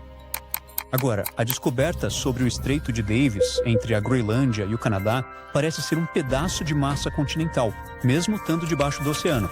Os cientistas chamam isso de proto-microcontinente, porque começou a se separar de um terreno maior há milhões de anos, mas nunca se desprendeu totalmente. À medida que as placas tectônicas se moviam lentamente, a crosta terrestre nessa região foi se esticando e rachando. Um pedaço começou a se separar, mas por algum motivo o processo parou. Ele não se afastou como um continente completo. Ele também não afundou como a crosta oceânica. Em vez disso, ficou ali mesmo, flutuando sob as ondas durante todo esse tempo. Isso o torna diferente dos verdadeiros microcontinentes, como a Zelândia, que se desprenderam completamente e agora existem como blocos tectônicos separados. A Zelândia é um microcontinente submerso próximo à Nova Zelândia. Cerca de 94% dela está debaixo d'água, mas como é formada por crosta continental, muitos geólogos dizem que ela se qualifica como o 8º continente da Terra.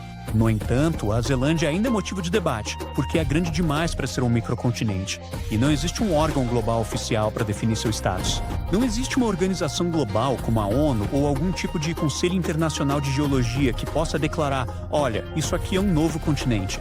Ao contrário de Madagascar, que está totalmente acima do nível do mar e é amplamente aceita pelos geólogos como um exemplo clássico de microcontinente, a Zelândia ainda espera por uma definição adequada.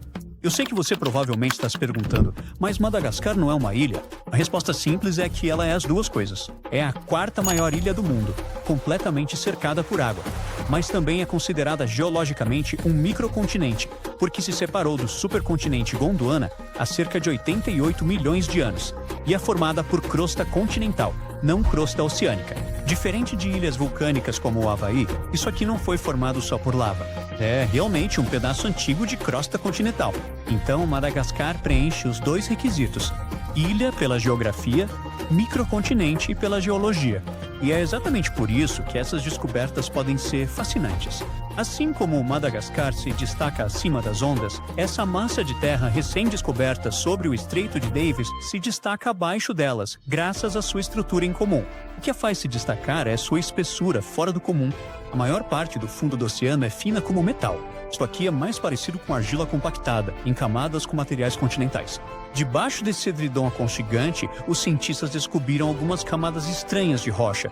E estranhas porque não estão onde deveriam estar. Essas camadas se comportam mais como os materiais encontrados nos continentes, do que aqueles normalmente vistos nos fundos oceânicos. Há indícios de formações semelhantes ao granito e propriedades magnéticas distintas, o que sugere que esse material é parecido com o que compõe a terra firme.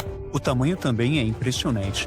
O protomicrocontinente tem cerca de 19 a 24 quilômetros de largura, o que o torna aproximadamente do tamanho de uma cidade média, como a ilha de Manhattan, a 2.000 metros de profundidade. O fato de estar bem embaixo do Estreito de Davis, uma das passagens oceânicas mais largas do mundo, faz dele um dos maiores fragmentos continentais submersos que já encontramos. Segundo os pesquisadores, essa massa de terra começou a se formar entre 58 e 49 milhões de anos atrás, quando a Groenlândia e o Canadá estavam lentamente se separando. Talvez eles simplesmente não estivessem se dando bem.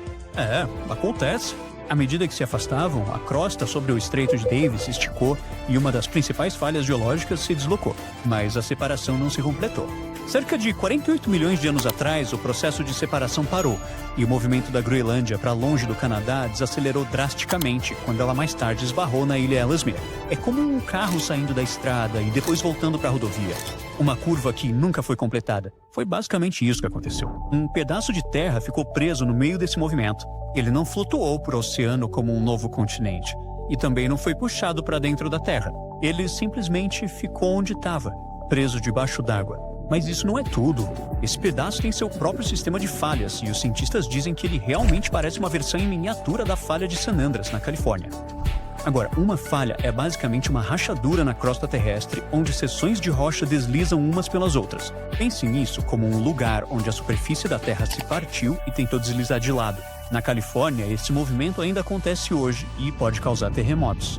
Mas sob o Estreito de Davis, a história é diferente. O movimento começou e de repente parou, como se alguém tivesse apertado pause no meio de uma grande mudança. É um momento congelado do passado do planeta, preservado logo abaixo das ondas. Para os geólogos, isso torna um microcontinente sobre o Estreito de Davis incrivelmente valioso. Esta pausa repentina no movimento ajuda a explicar por que alguns pedaços de terra se separam de forma limpa, enquanto outros se torcem, travam ou desaparecem. Mas isso não é só uma questão acadêmica. Ao estudar como os continentes se separam ou travam, os cientistas podem prever melhor futuras mudanças de terra, linhas de falha e atividade sísmica. E prever terremotos e riscos geológicos pode ser muito valioso para todo mundo. Saber como os microcontinentes se formam pode nos ajudar a antecipar como a superfície do planeta pode mudar ao longo de milhões de anos, o que afeta tudo, desde modelos climáticos até a disponibilidade de recursos. Mas até mesmo o avanço tecnológico necessário para essas descobertas já é extremamente benéfico. As mesmas ferramentas usadas para mapear essa terra escondida são utilizadas na exploração de petróleo, instalação de cabos submarinos, monitoramento climático e até em missões de busca e resgate. Falando em tecnologia, por muito tempo essa massa de terra oculta perto da Groenlândia permaneceu invisível. Há apenas 10 ou 15 anos, o fundo do oceano sobre o Estreito de Davis era basicamente um mistério. É profundo, quase congelado. Obviamente não é o lugar mais fácil de explorar. Mas hoje, graças às ferramentas modernas, a descoberta de um novo continente pode ser apenas uma questão de tempo. Os cientistas finalmente conseguem ver e ouvir o que está acontecendo debaixo de toda aquela água. Primeiro, eles usam a técnica de imagem por reflexão sísmica. Esse é o método em que navios enviam ondas sonoras até o fundo do oceano e registram como elas retornam. Diferentes camadas de rocha refletem os sons de maneiras distintas, o que ajuda a construir uma imagem do que está escondido embaixo. É mais ou menos como os morcegos usam ecos para enxergar no escuro.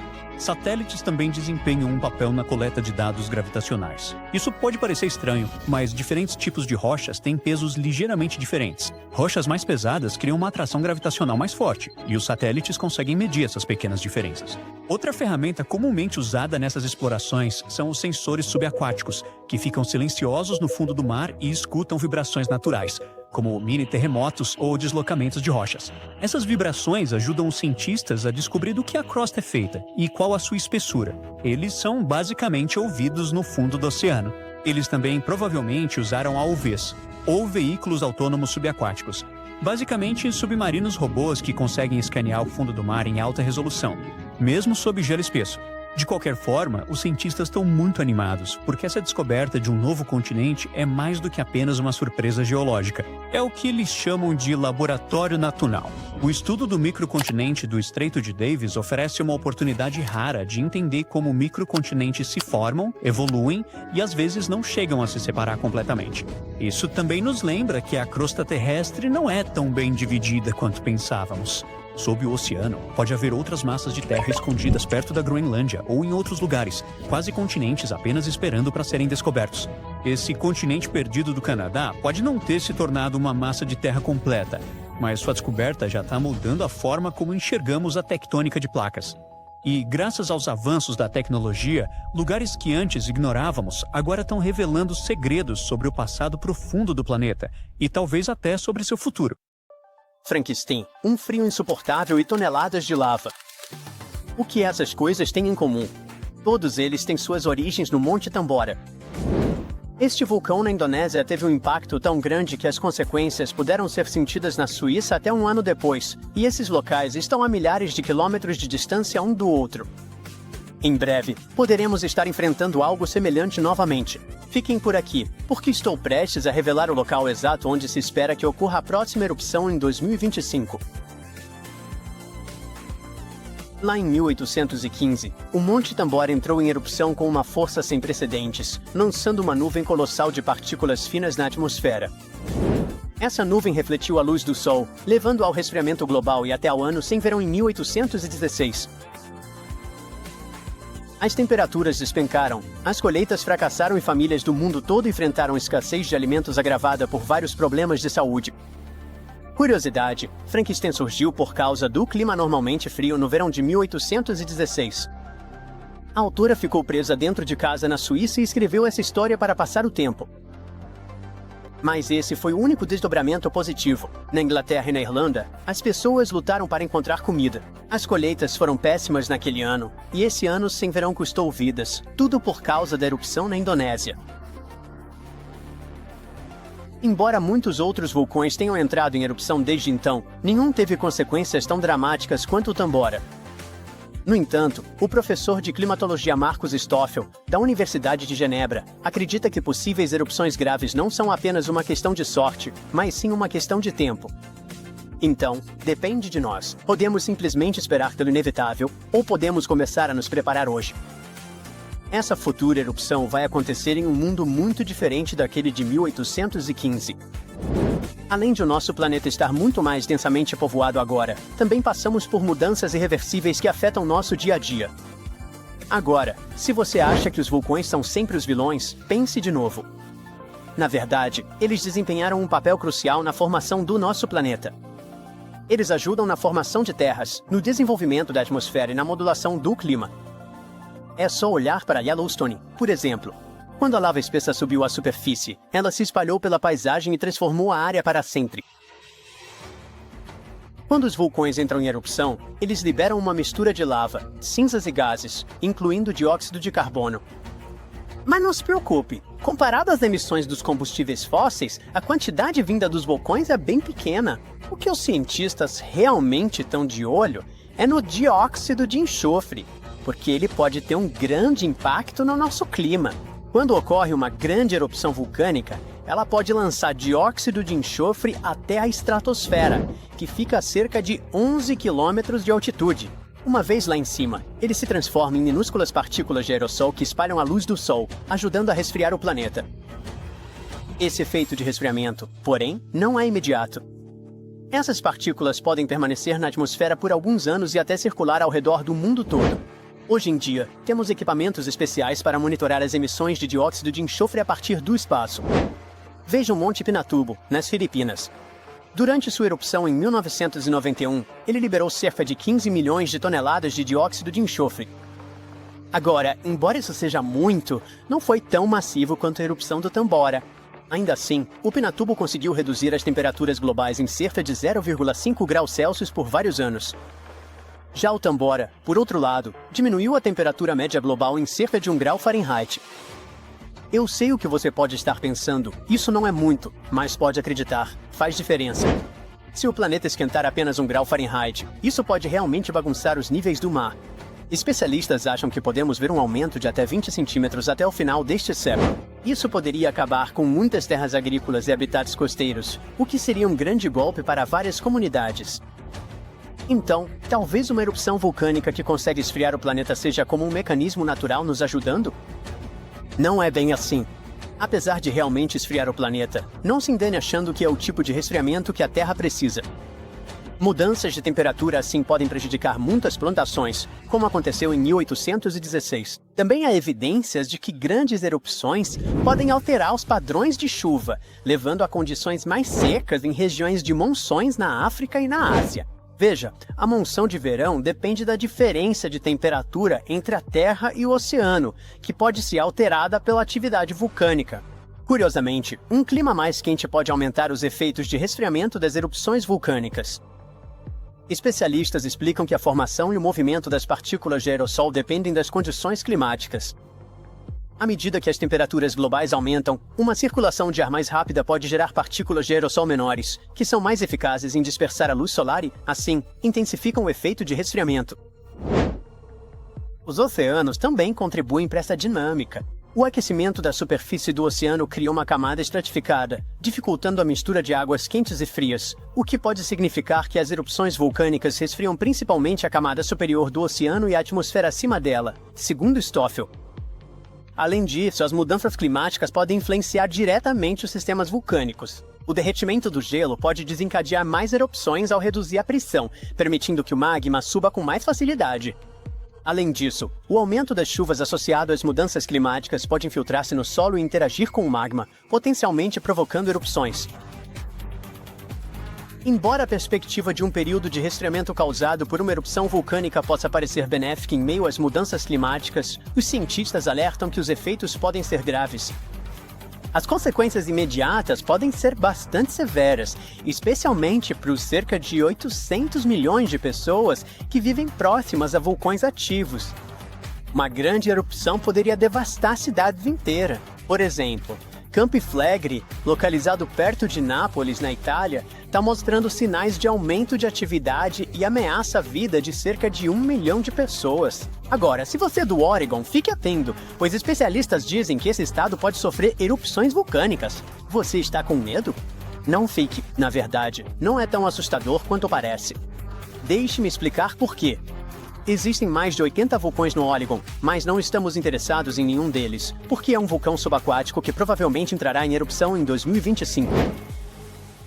O Axel Seamount é o vulcão mais ativo do noroeste do Pacífico, mas continua praticamente desconhecido do público devido à sua localização, a cerca de 300 milhas da costa e quase 1,5 km abaixo da superfície do oceano. Embora a próxima erupção não deva representar risco de tsunami ou terremotos significativos em terra por causa de sua profundidade e distância da falha de Cascadia, os dados coletados ao estudar suas erupções podem aprimorar nosso monitoramento de vulcões potencialmente mais perigosos. Vamos chamar isso de uma erupção amigável, pode ser? Na verdade, prever erupções é uma tarefa complexa. Frequentemente nos deparamos com manchetes alarmantes, como Yellowstone está prestes a entrar em erupção. Devemos levar essas afirmações a sério? Na verdade, não. Sim, Yellowstone está localizado sobre um supervulcão ativo que já passou por 3 grandes erupções explosivas nos últimos 2 milhões e 100 mil anos. A última erupção ocorreu há aproximadamente 70 mil anos, sendo que a explosão mais significativa aconteceu há cerca de 631 mil anos, formando a enorme caldeira de Yellowstone. Naturalmente, muita gente tem curiosidade sobre se Yellowstone vai entrar em erupção novamente quando isso pode acontecer. Felizmente, os cientistas estão usando novas técnicas para investigar essas questões. Um estudo recente sugere que é improvável que Yellowstone sofra outra grande erupção tão cedo. O motivo é que o magma sob o parque está dividido em uma rede de câmaras separadas. Embora haja uma quantidade considerável de magma presente, ele não está suficientemente interligado para sustentar uma erupção. Estudos anteriores propunham a existência de uma enorme camada de magma sob Yellowstone, mas essas descobertas mais recentes mudam essa ideia. Para obter uma compreensão mais clara das dinâmicas subterrâneas, os pesquisadores utilizaram uma técnica chamada magnetotelúrica, que emprega os campos eletromagnéticos naturais da Terra em vez de ondas sísmicas. Como o magma é um excelente condutor de eletricidade, este método específico é particularmente eficaz para mapear rochas derretidas e compreender a atividade subterrânea em regiões vulcanicamente ativas. Ao usar a magnetotelúrica, os cientistas criaram um mapa detalhado do magma sob Yellowstone, permitindo que façam previsões mais informadas sobre futuras erupções. Mas o que acontecerá se ocorrer uma erupção semelhante à do Monte Tambora? De modo geral, haverá um enorme caos climático.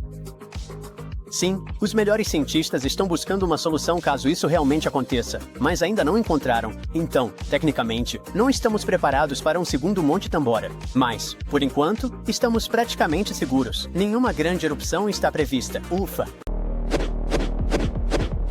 Alguns lugares não parecem importantes, até que o mundo percebe que eles guardam as chaves do futuro. Esse é o caso do Ártico canadense. Durante a maior parte da história, era só gelo, neve, pedras, caribus e, ainda mais gelo. Mas agora está prestes a se tornar um dos lugares mais importantes do planeta e talvez transformar o Canadá em uma superpotência global. Por quê? Porque está escondendo minerais que alimentam veículos elétricos, satélites e sistemas de mísseis, enquanto a demanda está disparando. No entanto, não se trata apenas de mineração e de ter recursos. É também uma questão de controle. Atualmente, a China tem uma vantagem enorme, porque refina mais de 90% das terras raras do mundo. Isso significa que se você quiser lançar um satélite, fabricar eletrônicos avançados, ou até mesmo só manter as luzes acesas na sua casa inteligente e chique, as chances são de que você dependa da China. E isso deixa muitas potências mundiais bem nervosas, porque com tudo indo pro elétrico, a última coisa que você quer é depender do seu rival geopolítico. Então agora a caça ao tesouro global da tecnologia limpa está oficialmente aberta. Os Estados Unidos, Europa, Japão, Austrália, todos estão competindo. No entanto, a tecnologia mais recente e o potencial inexplorado podem dar vantagem ao Canadá. O Canadá tem esses minerais há décadas, mas com preços baixos, terreno difícil e sem uma corrida global, eles ficaram praticamente intocados. No entanto, o Ottawa finalmente está começando a agir. Em 2022, o Canadá lançou a Estratégia de Minerais Críticos, com bilhões em investimentos e incentivos fiscais para incentivar as empresas a explorar. Também há planos para construir as estradas, portos e linhas de energia necessários para acessar esses depósitos remotos no norte. O Canadá já produz mais de 60 minerais e metais, mas agora 31 deles são considerados críticos. 6 deles estão recebendo tratamento VIP: lítio, grafite, níquel, cobalto, cobre e elementos de terras raras. Mas extrair esses minerais é só o primeiro passo. O verdadeiro plano? Manter tudo por aqui. Transformar esse tesouro congelado em baterias novinhas em folha, bem aqui em casa. Isso significa não só minas, mas também refinarias, centros de processamento e fábricas de alta tecnologia surgindo onde antes só havia neve e silêncio. Enquanto outros só falam, o Canadá está ocupado asfaltando estradas e instalando linhas de energia. Devagar, mas com certeza, eles estão transformando campos de neve em um playground de alta tecnologia. Chegar a todo esse tesouro enterrado costumava ser quase impossível. Afinal, estamos falando de terras tão remotas que as estradas literalmente acabam centenas de quilômetros antes do destino. O solo fica congelado a maior parte do ano. E mesmo que você encontrasse algo valioso, só sair de lá já era um pesadelo logístico. Então, o que mudou? O Canadá tem uma carta na manga. Não sei você, mas eu uso isso principalmente para fazer memes e música. Mas os geólogos, eles estão escaneando o Ártico como se fosse Minecraft com visão de raio-x. Em vez de perfurar no escuro, eles estão usando amostras de núcleo de décadas atrás, colocando tudo em IA e obtendo previsões surpreendentemente precisas sobre o que está debaixo da Terra. É como trocar um mapa do tesouro de pirata por um GPS que realmente diz, cave aqui. Empresas como a Geologic AI e a Cobalt Metals já estão fazendo isso, despejando dados em IA e recebendo indicações certeiras de onde encontrar níquel, cobalto e terras raras. Nos territórios do Noroeste, o Canadá está conduzindo um laboratório piloto que usa IA e escaneamento digital para reanalisar amostras de rochas de décadas atrás. O objetivo é identificar depósitos minerais escondidos que os métodos antigos podem ter deixado passar, sem precisar cavar nenhum buraco novo. Tudo isso parece ótimo, mas talvez eu tenha feito parecer mais simples do que realmente é. Explorar o Ártico é um pesadelo logístico. Para começar, não se trata apenas de um pedaço remoto de terra. O Ártico canadense é enorme, quase metade do país, se estendendo pelo Yukon, territórios do Noroeste e Nunavut. Estamos falando de uma região maior que a Índia, com menos habitantes do que uma cidade pequena. A maior parte é permafrost, áreas selvagens ou ilhas cobertas de gelo espalhadas pelo arquipélago ártico. As temperaturas vão de pouco mais de 10 graus Celsius no verão até menos 40 graus Fahrenheit ou menos, com o solo permanecendo congelado durante a maior parte do ano. Curiosidade: você sabia que menos 40 graus é igual tanto em Fahrenheit quanto em Celsius? É a única temperatura em que as duas escalas se encontram. Elas sobem em ritmos diferentes, mas acabam se cruzando quando faz frio o suficiente. Só uma curiosidade para os nerds do clima comum. Enfim, não dá simplesmente para chegar com o caminhão e começar a construir no Ártico. Lá em cima, as estradas simplesmente acabam. Quer construir alguma coisa? Pode levar anos. E o inverno rigoroso pode colocar tudo em espera. E se você quiser continuar indo pro norte, vai precisar de mais de tudo. Mais comida, mais combustível, mais máquinas, o que significa ainda mais dinheiro. Falando em dinheiro, outro fato de gelar o sangue é quanto tudo isso custa. Minerar no extremo norte é muito mais caro do que fazer isso, por exemplo, na Austrália ou no Chile. Uma IA pode até te dizer aonde estão os minerais, mas pessoas e máquinas enormes ainda precisam cavar. E isso custa uma fortuna. Mas isso não é tudo. A maior parte do norte do Canadá é terra indígena. Comunidades das primeiras nações, Inuit e Métis, vivem lá há milhares de anos. E os pontos quentes de minerais geralmente ficam bem em cima de suas terras ancestrais. Então, quando o Canadá fala sobre destravar o Ártico, não se trata apenas de estradas e robôs. É uma questão de parceria e colaboração, e isso não é opcional. Legalmente, projetos em terras indígenas exigem consulta e, em muitos casos, consentimento. A boa notícia: algumas comunidades não estão só envolvidas, estão liderando o caminho. Em regiões como Nunavut e os territórios do Noroeste, corporações indígenas e potências mundiais já estão moldando como o desenvolvimento acontece, do jeito delas. Se o Canadá quiser ter sucesso nisso, vai precisar de mais do que tecnologia e financiamento. Vai ser preciso confiança. Então, levando tudo isso em consideração, será que o Canadá conseguirá fazer isso? Honestamente, com os avanços tecnológicos e as parcerias, não parece impossível. Mas o Canadá não está apenas fazendo uma coisa bem feita, está fazendo várias coisas ao mesmo tempo. Vamos recapitular. Recursos ocultos, verificado. Nova estratégia, no local. Financiamento substancial, aprovado. Ferramentas de IA, desdobado. Parcerias com povos indígenas, em andamento. Infraestrutura, já em fase inicial de construção. É uma bola de neve que se transforma em avalanche. A exploração impulsiona o investimento. O investimento acelera a construção de estradas. As estradas liberam mais jazidas. E mais jazidas atraem mais fábricas. É um ciclo de retroalimentação.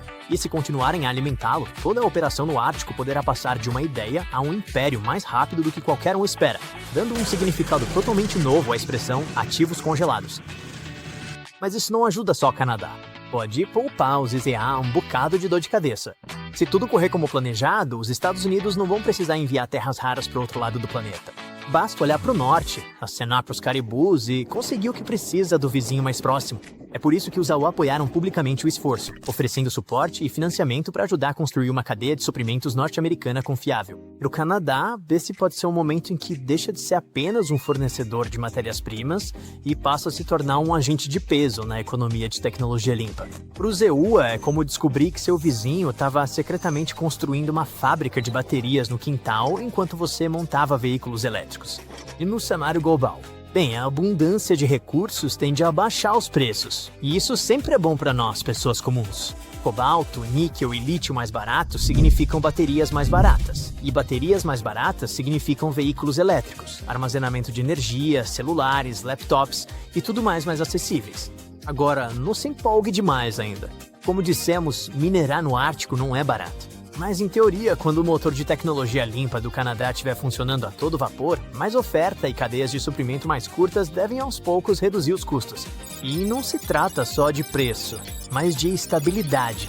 Atualmente, se um país corta as exportações ou se envolve em questões políticas, tudo na cadeia fica instável. Mas com o Canadá entrando como um fornecedor confiável, o sistema global pode ganhar um pouco mais de fôlego. Os fabricantes podem parar de se preocupar com pontos únicos de falha e começar a produzir com mais confiança. Puxa vida! Os cientistas preveem uma erupção vulcânica que provavelmente será uma das mais destrutivas da história de nossa espécie. Há uma chance em 6 de que isso aconteça neste século, o que poderia mudar ainda mais o clima e colocar milhões de vidas em perigo. Em janeiro de 2022, o vulcão Hunga Tonga Hunga Rapai entrou em erupção no Oceano Pacífico Sul, provocando uma enorme explosão. O vulcão enviou tsunamis até o Japão, a América do Norte e a América do Sul. A própria Tonga foi duramente atingida, com danos que custaram quase 20% de toda a economia do país. Agora, pesquisadores do Instituto Niels Bohr, em Copenhague, estudaram amostras de gelo da Groenlândia e da Antártica, e suas descobertas são preocupantes, prevendo um possível desastre vulcânico global. Eles dizem que há uma chance real de uma erupção muito maior, de 10 a 100 vezes maior do que a de Tonga. No passado, erupções desse tamanho costumavam mudar o clima e até mesmo causar o colapso de civilizações. Apesar dos riscos futuros de erupções vulcânicas, os especialistas dizem que o mundo não está preparado. Michael Cassidy, vulcanólogo da Universidade de Birmingham, alerta para o fato de que não há esforços suficientes para lidar com um desastre como esse. Ele diz que a NASA e outras agências espaciais gastam bilhões na defesa contra asteroides. Ao mesmo tempo, uma supererupção vulcânica é muito mais provável do que o impacto de asteroide. E no momento, não há um plano global para lidar com uma erupção maciça, embora ela provavelmente seja muito mais destrutiva. A última erupção de magnitude 7 ocorreu em 1815 no Monte Tambora, na Indonésia. Nessa ocasião, milhares de pessoas perderam suas vidas em apenas alguns dias. O desastre também perturbou o clima e causou escassez de alimentos em todo o mundo, afetando milhões de pessoas. Essa erupção foi a maior já registrada na história. Ela lançou uma enorme nuvem de partículas no céu. Essas partículas bloquearam a luz solar, resfriaram o planeta e causaram o caos mundial. O ano seguinte à erupção ficou conhecido como o Ano Sem Verão. As temperaturas despencaram, as colheitas fracassaram, a fome se espalhou e uma pandemia de cólera eclodiu, levando à perda de dezenas de milhares de vidas. Um fato chocante: a erupção pode até ter inspirado Mary Shelley a escrever Frankenstein, enquanto estava presa dentro de casa durante o verão excepcionalmente frio de 1816 na Suíça. Desde então, muitos vulcões entraram em erupção, mas nenhum se igualou à escala do Tambora. Agora, mais de 200 anos depois, os cientistas alertam que há uma nova ameaça de supervulcão. Outra erupção maciça pode estar a caminho, e o mundo pode não estar preparado para ela. Portanto, enquanto os cientistas discutem seriamente a probabilidade da próxima erupção vulcânica, os especialistas estão pedindo uma ação urgente para se preparar antes que seja tarde demais. O fato é que uma erupção vulcânica maciça nos dias de hoje poderia ser ainda mais devastadora do que o Ano Sem Verão. Ao contrário daquela época, já estamos lidando com todos os tipos de mudanças climáticas e com um sistema global mais frágil, o que poderia tornar os efeitos ainda piores. O Dr. Michael Rampino, um cientista geológico, adverte que o mundo está mais instável agora, o que significa que uma mega erupção moderna poderia ter consequências ainda mais graves. Mas desta vez, os gases de efeito estufa provenientes de combustíveis fósseis podem tornar as consequências dessa erupção ainda mais frias, em vez de mais quentes. Portanto, estamos falando de atividade vulcânica que coloca a humanidade em perigo. O Dr. Thomas Albury, vulcanólogo, descobriu que, em uma atmosfera mais quente e turbulenta, o gás dióxido de enxofre liberado por uma erupção vulcânica se espalharia mais rápido e mais longe do que no passado. Este gás forma aerossóis de sulfato que refletem a luz solar e causam resfriamento global. Como essas partículas minúsculas seriam distribuídas de forma mais uniforme, elas teriam um efeito de resfriamento mais forte do que em 1815. Outro cientista atmosférico de Cambridge explica que o tamanho dessas partículas transportadas pelo ar é importante. Isso afeta a forma como elas absorvem a luz solar e, em um futuro clima mais quente, uma erupção poderia tornar o resfriamento da superfície mais forte em 15%. Ao mesmo tempo, ainda há muitas incógnitas. Cientistas da Universidade de Genebra afirmam que estamos apenas começando a entender os impactos totais de um evento como esse. Também é difícil estimar com precisão os riscos de erupções vulcânicas futuras, pois temos poucos dados sobre erupções mais antigas. Assim, para entender a atividade vulcânica do passado, os pesquisadores analisam núcleos de gelo da Groenlândia e da Antártica, bem como anéis de árvores antigas, que funcionam como registros históricos de mudanças climáticas. Essas medições sugerem que várias erupções nos últimos milhares de anos resfriaram temporariamente o planeta em cerca de 1 a 1,5 graus Celsius. Um dos exemplos mais catastróficos é a erupção de Samalas em 1257 na Indonésia, que foi tão poderosa que provavelmente desencadeou a pequena idade do gelo.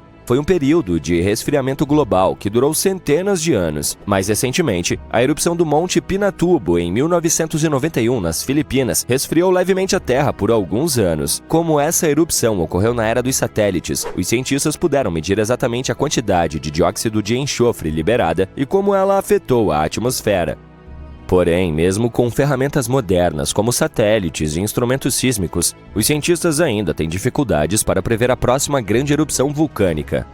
Felizmente, apesar de não podermos prever o momento exato, podemos estudar os piores cenários para ajudar as autoridades a se prepararem. Isso inclui a criação de planos de evacuação e o armazenamento de alimentos para o caso de quebra de safra global causado pelo resfriamento vulcânico. As mudanças nos padrões climáticos podem tornar os vulcões mais ativos. O derretimento das geleiras pode reduzir a pressão sobre o magma subterrâneo, o que aumentará as chances de uma erupção.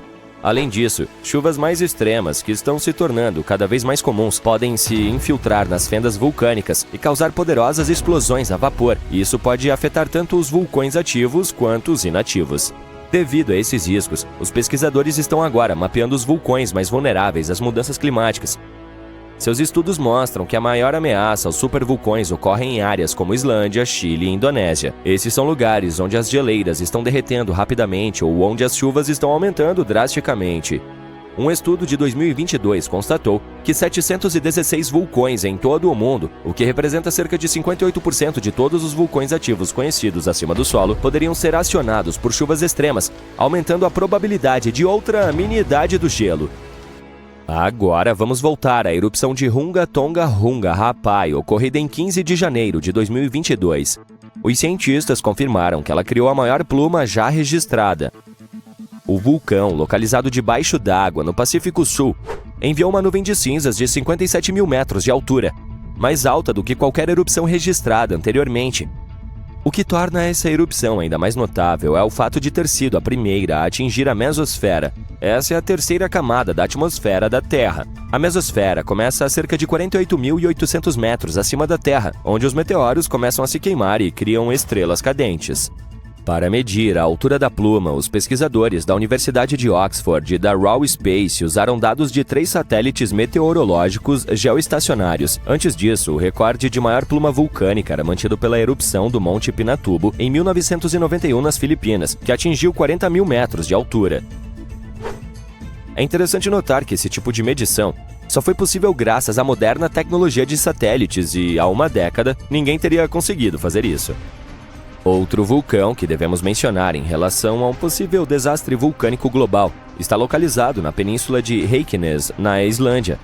Sua última erupção ocorreu em novembro de 2024, levando a evacuações em áreas próximas. A erupção começou logo após as 23 horas, com pouco aviso. O vulcão liberou lava laranja de uma fissura de quase 3,2 km de comprimento. As autoridades ordenaram a evacuação de cerca de 50 casas e hóspedes do resort Spa Blue Lagoon, um destino turístico popular a sudoeste de Reykjavik. Embora as viagens aéreas não tenham sido afetadas, as autoridades ainda alertaram sobre as emissões de gás potencialmente perigosas que se espalharam por partes da península, incluindo a cidade vizinha de Grindavik. Grindavik, onde vivem 3.800 pessoas, já testemunhou várias vezes a atividade vulcânica. E as erupções anteriores até danificaram sua infraestrutura e forçaram evacuações. Por exemplo, em agosto de 2024, uma rachadura de 3,8 km de comprimento se abriu na cratera Sundunkangar, perto de Grindavik. Isso fez com que as autoridades declarassem estado de emergência, pois a lava fluía em várias direções. Felizmente, o escritório meteorológico da Islândia informou que a última erupção foi significativamente menor do que a de agosto. Especialistas em geofísica realizaram levantamentos aéreos e descobriram que a situação parecia menos intensa do que as erupções anteriores. Atualmente, Grindavik não está correndo risco, mas a possibilidade de novos desenvolvimentos não pode ser descartada. Os cientistas preveem mais erupções vulcânicas. Nuvens de cinzas flamejantes obscurecem o sol, o chão está tremendo. As pessoas estão correndo em diferentes direções. Uma erupção vulcânica começou, e começou de repente. Uma pequena e ensolarada cidade costeira está enfrentando um dos desastres naturais mais devastadores. As cinzas se depositarão, a lava sairá da boca do vulcão, e em poucas horas a antiga cidade de Pompeia estará em... Espere um minuto. As pessoas entram nos carros e vão embora. Isso não é Pompeia. Essa é uma cidade moderna. Hã? É possível que uma cidade seja soterrada durante uma erupção nos dias de hoje? Infelizmente, sim. Bem-vindo a Montserrat, que também é chamada de Pompeia do Caribe. Montserrat não é uma cidade. Trata-se de um território britânico ultramarino nas Pequenas Antilhas, uma das ilhas do Caribe. Ele tem o vulcão Sulphur Hills, que transformou a vida de muitos moradores da capital, Plymouth, em um pesadelo em 1995. Mas que tipo de lugar é esse? E por que as pessoas vivem aqui? A área de Montserrat não é muito grande. É cerca de 6 vezes menor do que a área de Chicago, e não há muitas pessoas morando aqui. Antes de 1995, a população de Montserrat era de cerca de 15 mil habitantes. Não é muito, mas a ilha reunia várias culturas diferentes, pois era habitada por irlandeses, africanos e indígenas. Montserrat é uma das ilhas vulcânicas mais jovens das Pequenas Antilhas. Antes de 1995, o vulcão Sulphur Hills entrou em erupção no século XVII. Muitos anos se passaram desde então, e então as pessoas não estavam muito preocupadas com seu novo despertar. Elas descansavam, trabalhavam, se divertiam, passeavam de barco para outras ilhas, e tudo isso continuou por cerca de 300 anos. Depois, a vida serena no paraíso terminou. Em 1995, teve início a atividade sísmica. Ela continuou por vários meses e levou a uma erupção explosiva em 1996. Felizmente, ninguém se feriu, mas o verdadeiro desastre ocorreu em junho de 1997. Algo ruim começou a acontecer no topo das colinas de Sulphur. A uma altitude de cerca de 915 metros, o vulcão começou a cuspir nuvens de cinzas, rochas e gás quente, liberando suas entranhas ferventes, que caíam rapidamente pela encosta íngreme. Os habitantes locais ficaram aterrorizados. Algumas pessoas já haviam evacuado a ilha naquele momento. Tiveram de deixar suas casas e navegar para longe, mas alguns moradores ficaram e não sobreviveram. O fluxo piroclástico destruiu muitos edifícios, ruas e estradas. Caso você não saiba, o fluxo piroclástico é uma mistura densa e espessa de cinzas vulcânicas, lava e gases quentes, que se move como uma massa incandescente em alta velocidade. Ele queima e destrói tudo em seu caminho. Naquele dia, o fluxo piroclástico estava se movendo a 100 km por hora, com sua temperatura atingindo cerca de 800 graus Celsius. Imagine água fervendo, muito quente, não é? E a temperatura desse fluxo piroclástico era quase 7 vezes maior. Uma parte dos habitantes da ilha mudou-se para a parte norte e a outra migrou para as ilhas vizinhas. Desde então, Plymouth se tornou uma cidade fantasma. Graças ao magma solidificado, é possível ver prédios que parecem ter afundado parcialmente no solo ou que estão presos em texturas. As ruas estão desertas e as estradas estão cobertas por uma espessa camada de massa vulcânica. Após a erupção, apenas 1.000 pessoas permaneceram na ilha. Atualmente, cerca de 4.500 pessoas vivem lá, todas elas na parte norte, segura, da ilha. O lado sul da ilha é agora chamado de Zona de Exclusão. Ela é dividida em 5 partes, A, B, C, F e V, a área mais perigosa. Por que ela é perigosa? Porque o vulcão ainda está ativo. Periodicamente, ele expele nuvens de cinzas. Ele pode entrar em erupção com força devastadora a qualquer momento, mas isso não impede os caçadores de emoções. Montserrat atrai muitos turistas que gostam de caminhar pelas áreas pitorescas próximas ao vulcão ativo. As pessoas também adoram a cidade fantasma. Os telhados das casas, as torres e os restos da torre do relógio sobressaem da lava solidificada. Janelas quebradas com cortinas rasgadas e antigos hotéis em ruínas atraem muitos turistas. Você pode apreciar a bela parte tropical do norte da ilha e ver o quadro apocalíptico na parte sul. Os habitantes locais promovem ativamente o turismo e anunciam sua casa como a Pompeia do Caribe. Você gostaria de visitar esse lugar? Viver ao lado de um vulcão é bastante arriscado, mas que tal viver dentro de um vulcão? A cerca de 350 quilômetros ao sul de Tóquio, há uma bela ilha de Aogashima, cuja maior parte é ocupada por um vulcão ativo. Mas como as pessoas podem viver dentro de um vulcão e não ter medo? A resposta é simples: esse lugar é muito bonito. Além disso, a última grande erupção ocorreu no final do século XVIII. As pessoas não vivem dentro da cratera. Isso seria um exagero. Um pequeno povoado está localizado dentro da parede externa da cratera, longe da atividade geotérmica e bem longe do pico perigoso. Mas ainda é um lugar bastante extremo para se chamar de lar. A população da ilha é de aproximadamente 170 pessoas e elas não vão embora. Aqui, você pode encontrar apenas uma loja, uma agência dos correios, camping gratuito, algumas pousadas e 3 bares. Parece bem aconchegante, considerando que tudo isso está localizado em um paraíso verde. Mas em 1785, esse paraíso se assemelhou a Pompeia durante a infame catástrofe. De acordo com histórias e registros remanescentes, os primeiros tremores ocorreram em 18 de maio, aproximadamente. Foi um aviso do desastre iminente. Naquela época, 327 moradores viviam em Aogashima. Não se sabe se eles deram importância ao pequeno terremoto, mas continuaram a viver em paz por mais 2 semanas. A atividade do vulcão aumentou. O desastre era inevitável, portanto, a evacuação da ilha começou em 4 de junho. Infelizmente, era tarde demais. Houve terremotos, rugidos terríveis e fluxos de lava quente que cobriram árvores, estradas e casas. Muitos não sobreviveram àquele dia. E ainda assim, os descendentes daqueles que escaparam da ilha naquele dia agora residem em Aogashima. Eles não têm medo de outra erupção? Eles encaram essa situação de forma diferente. Nada pode deter a natureza, portanto não faz sentido resistir. E se não houver erupção, é melhor aproveitar as vistas pitorescas e o ritmo relaxado da ilha. Poucas pessoas moram lá e quase não há entretenimento urbano, mas ainda assim você pode encontrar o que fazer.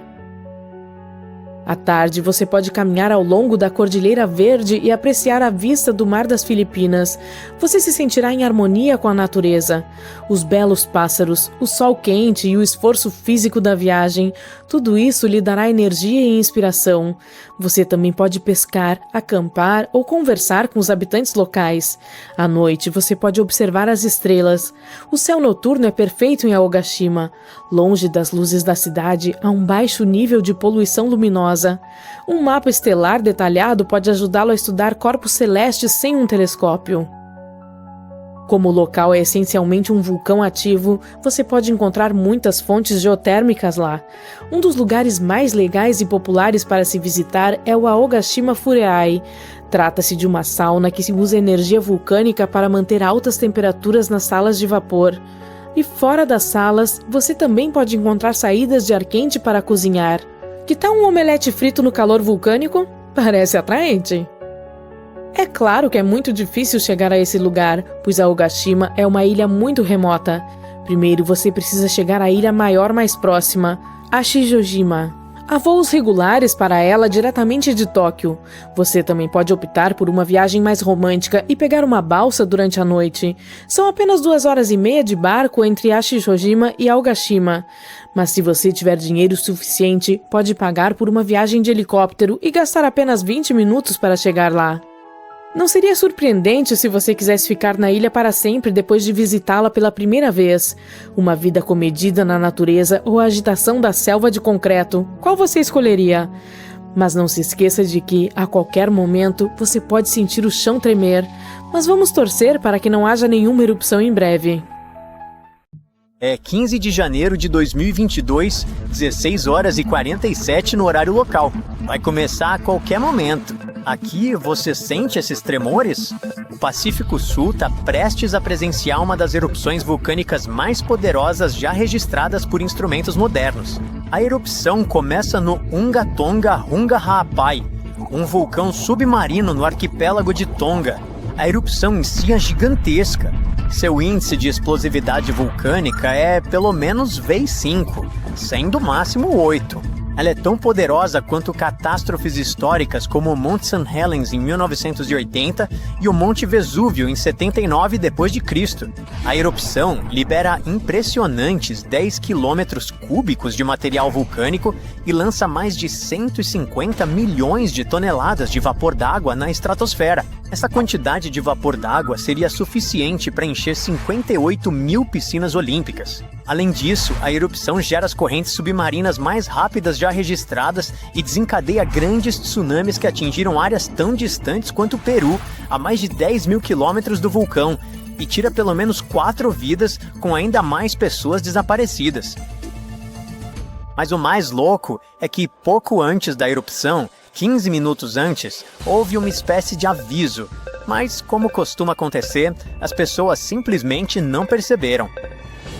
2 estações sísmicas a cerca de 750 quilômetros do vulcão, o que é bem longe para esse tipo de coisa, captaram o sinal. Eles descobriram que era uma onda Rayleigh, que é um tipo de onda sísmica que se move pela superfície da Terra. Essa onda foi causada por uma fratura no fundo do oceano, onde o magma e a água do mar começaram a interagir sob muita pressão. É isso que provavelmente desencadeou a erupção. O mais impressionante é que, normalmente, os sinais sísmicos de vulcões são bem pequenos e só podem ser detectados perto do vulcão, mas essa onda Rayleigh viajou muito mais longe do que o normal e foi muito mais forte. Isso significa que tinha que estar acontecendo uma quantidade enorme de movimento embaixo da superfície antes da erupção. Embora as pessoas em terra não tenham sentido, aqueles sensores distantes captaram, e essa descoberta é ótima para identificar ameaças vulcânicas mais cedo no futuro e para melhorar os sistemas de alerta precoce. Se os cientistas conseguirem detectar esses precursores sísmicos, eles poderiam avisar antes de uma erupção acontecer. Isso daria tempo para as pessoas evacuarem e reduziria as chances de ferimentos ou danos materiais, especialmente em vulcões submarinos como esse, que também podem desencadear tsunamis fatais.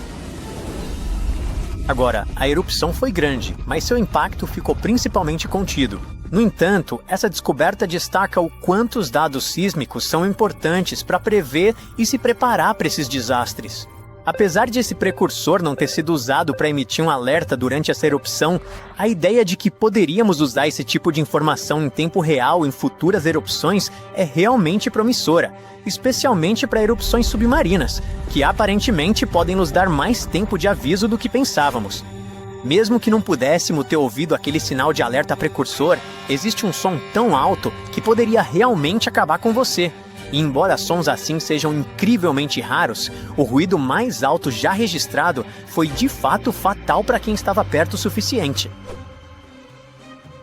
Em 27 de agosto de 1883, a erupção do vulcão Krakatoa, na Indonésia, criou o som mais alto já medido. Acredita-se que tenha atingido impressionantes 310 decibéis na fonte. Para colocar isso em perspectiva, uma furadeira manual produz um som de 98 decibéis.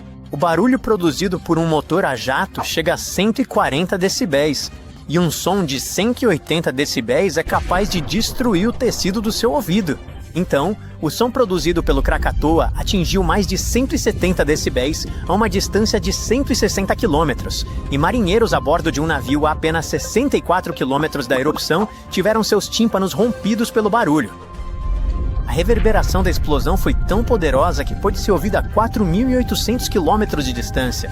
Na verdade, em uma fazenda em Alice Springs, na Austrália, a mais de 3.500 quilômetros de distância, fazendeiros de ovelhas relataram ter ouvido o que pensaram serem tiros. O som do Krakatoa viajou ao redor do mundo várias vezes. Embora ninguém tenha ouvido a explosão além dos 4.800 quilômetros, picos de pressão atmosférica foram registrados em lugares tão distantes quanto o Canadá e a Inglaterra. Essas deviam ser as ondas sonoras produzidas pela erupção viajando ao redor do globo.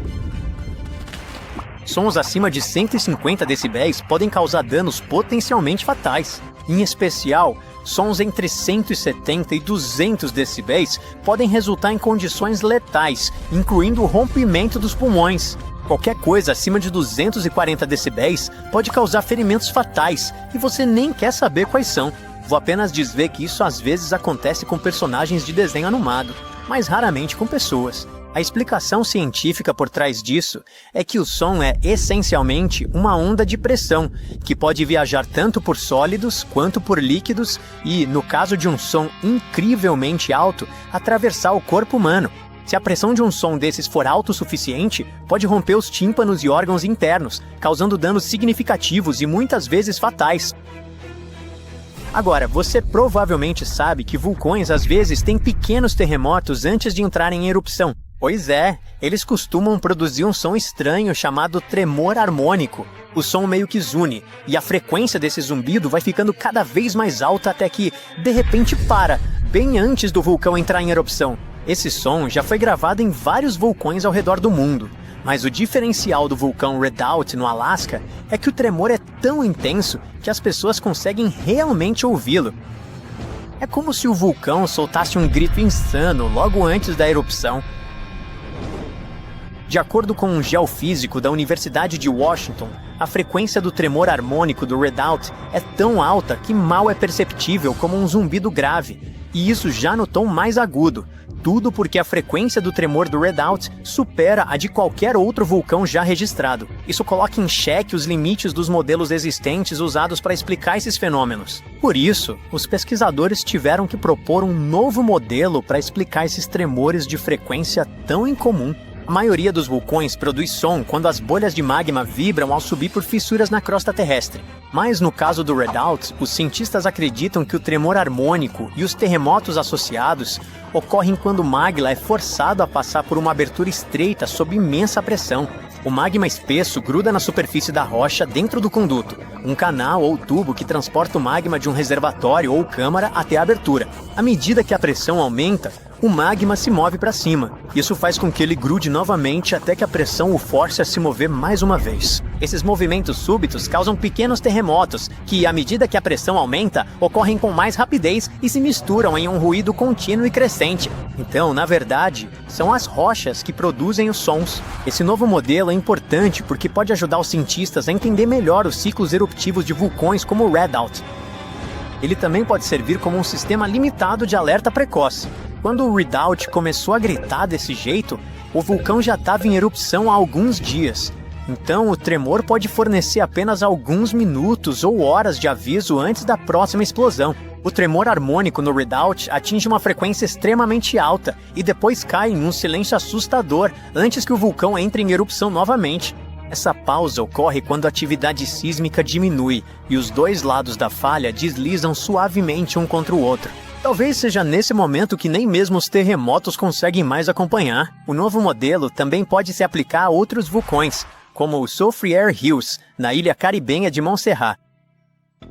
A equipe de pesquisa agora planeja investigar por que a pressão no Redoubt se concentra em um ponto específico.